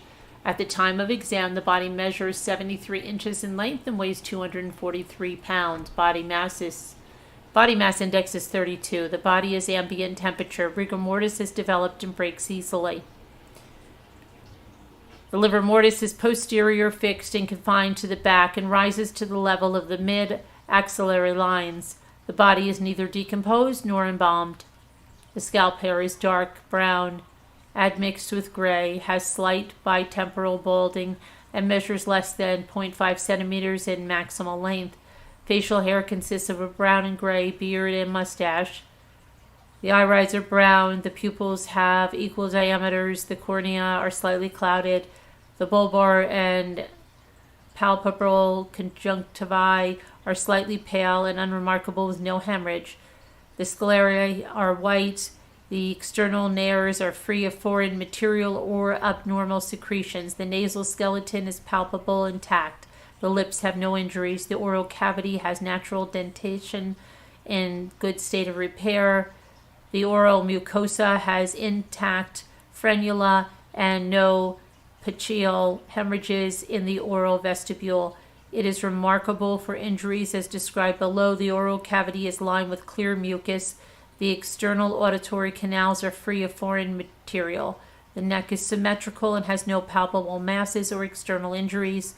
The thorax is well developed and symmetrical and is remarkable for recent injuries as described below. The abdomen is protuberant, soft, and has no palpable masses. The external genitalia are those of a normally developed adult circumcised man without injuries. The testes are descended into the scrotal sac and palpable, unremarkable.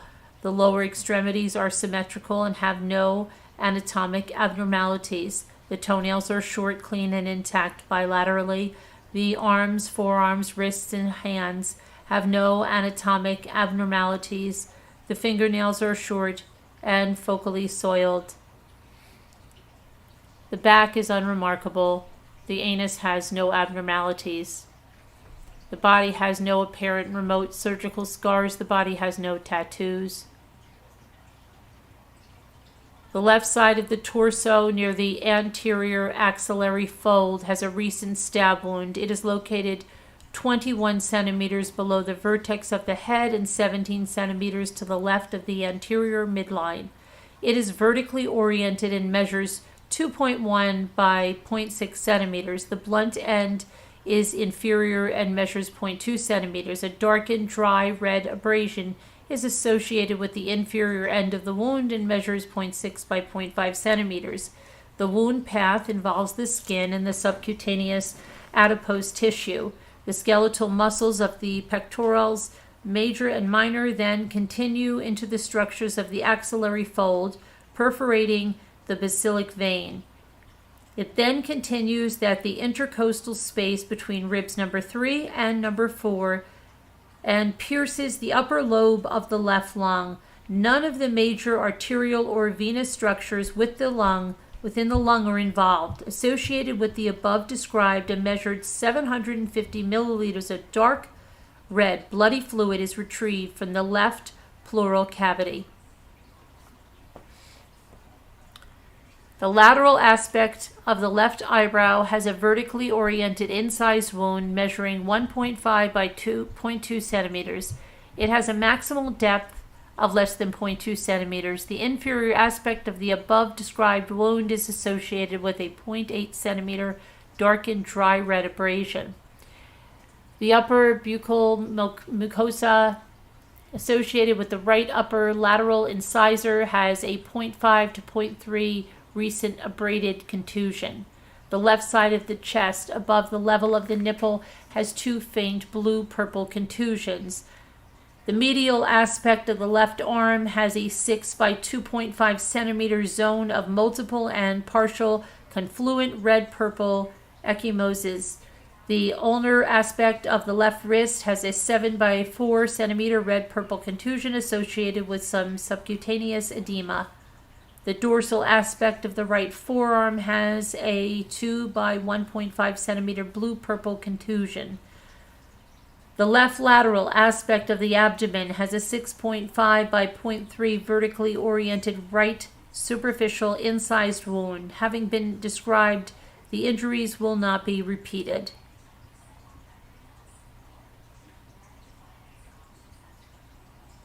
The usual Y-shaped incision is made and reveals a small amount of extravased blood in the subcutaneous tissues of the chest associated with the above described stab wound. The serosal cavities have no adhesions or abnormal collections of fluid with the exception of the left pleural cavity as detailed above.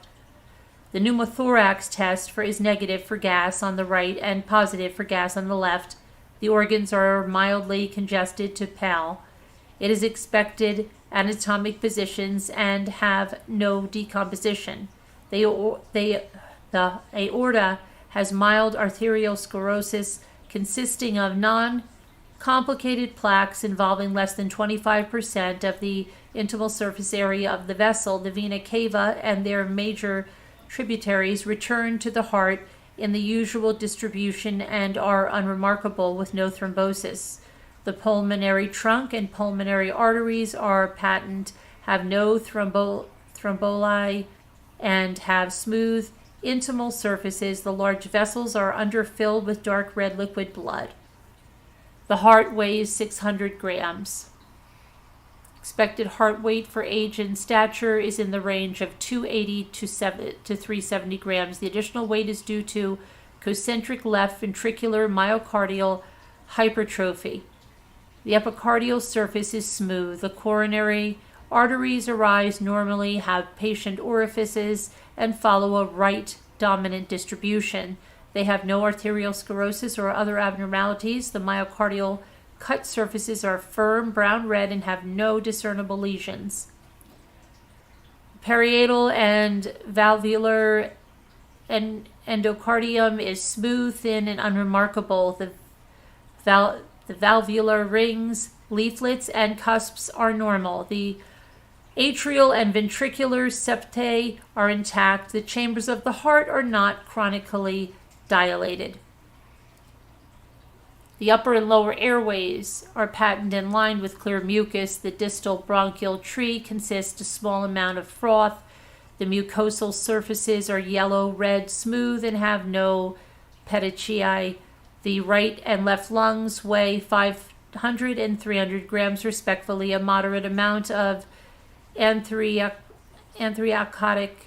pigment is deposited in the subpleural lymphatics of all lobes. The cut surfaces of the pulmonary parenchyma are variegated red-purple, mildly congested, and have no non-traumatic abnormalities.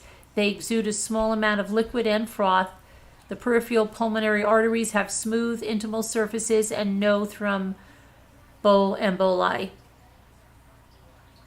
The liver weighs 1,710 grams and has a smooth, intact capsule. The right lobe has two unilocular, smooth-lined cysts filled with clear serous fluid. Elsewhere, the liver parenchyma is softened tan brown with no discrete lesions. The gallbladder contains viscid green-brown bile without gallstones. Its mucosa is velvety and unremarkable. The extrahepatic biliary tree is patent and non-dilated. The pancreas has tan brown, lobulated parenchyma, clear ducts, and no lesions. The spleen weighs 230 grams. It has a smooth, intact capsule. The cut surfaces of the spleen parenchyma are maroon, soft, and inapparent lymphoid follicles. The regional lymph nodes are not enlarged. The thymus gland is fat replaced.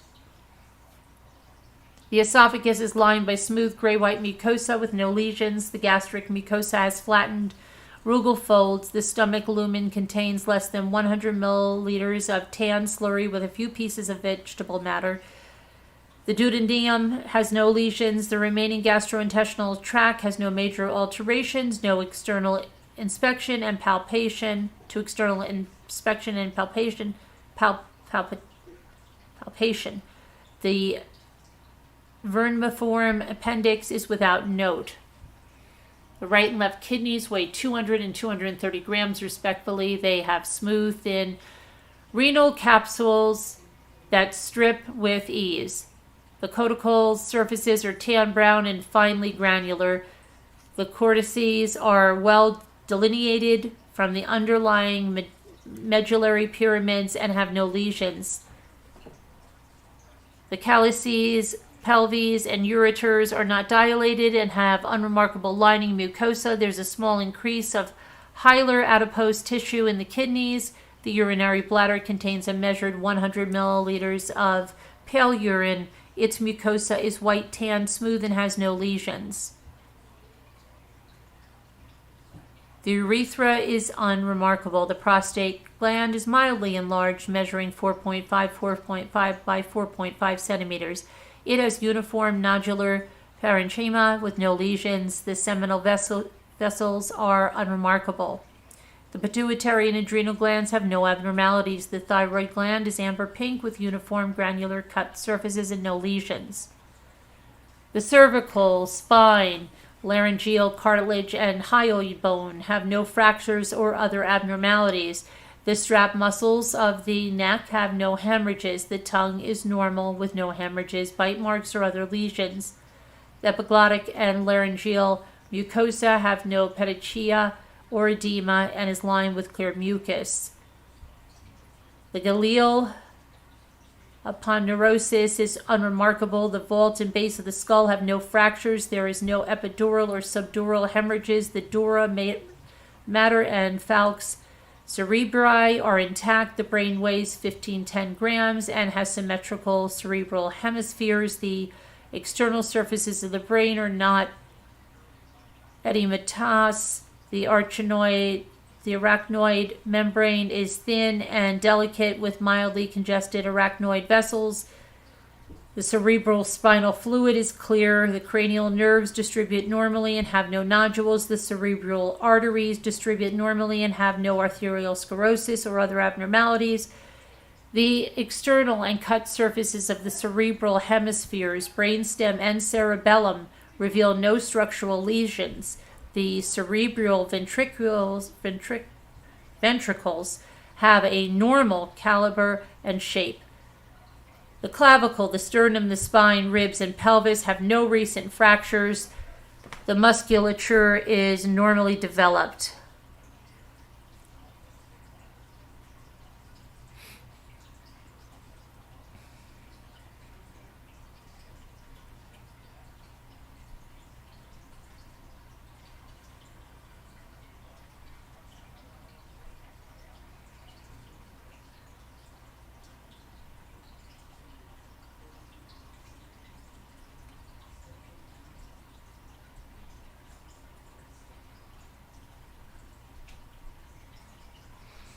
Okay, this is a letter from April 15th of 2019. This is from J. Cheney Mason, attorneys and counselors at law, regarding the Redlick children. Dear counsel, this letter is to formally alert you to the fact and confirm that I have been appointed by the court to serve as guardian ad litem for the Redlick children.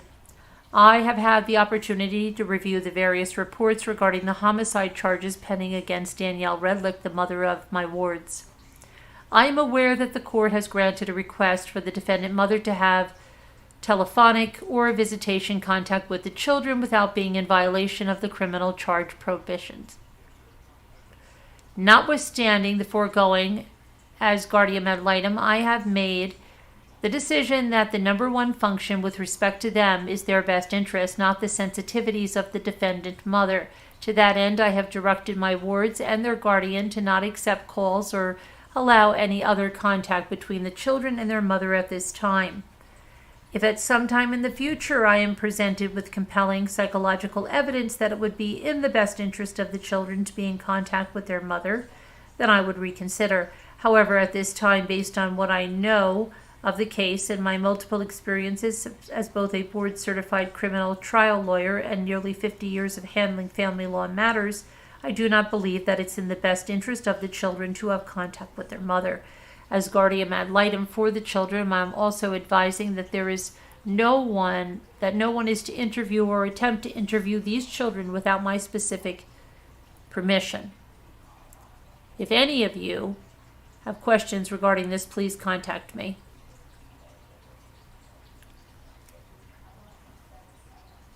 Okay. So that was a lot to go through right now. I am going to call it quits for now on this. We can go through a little more of this later on tonight, but I am going to go and spend some more time with my family right now, okay? So I will see you guys later.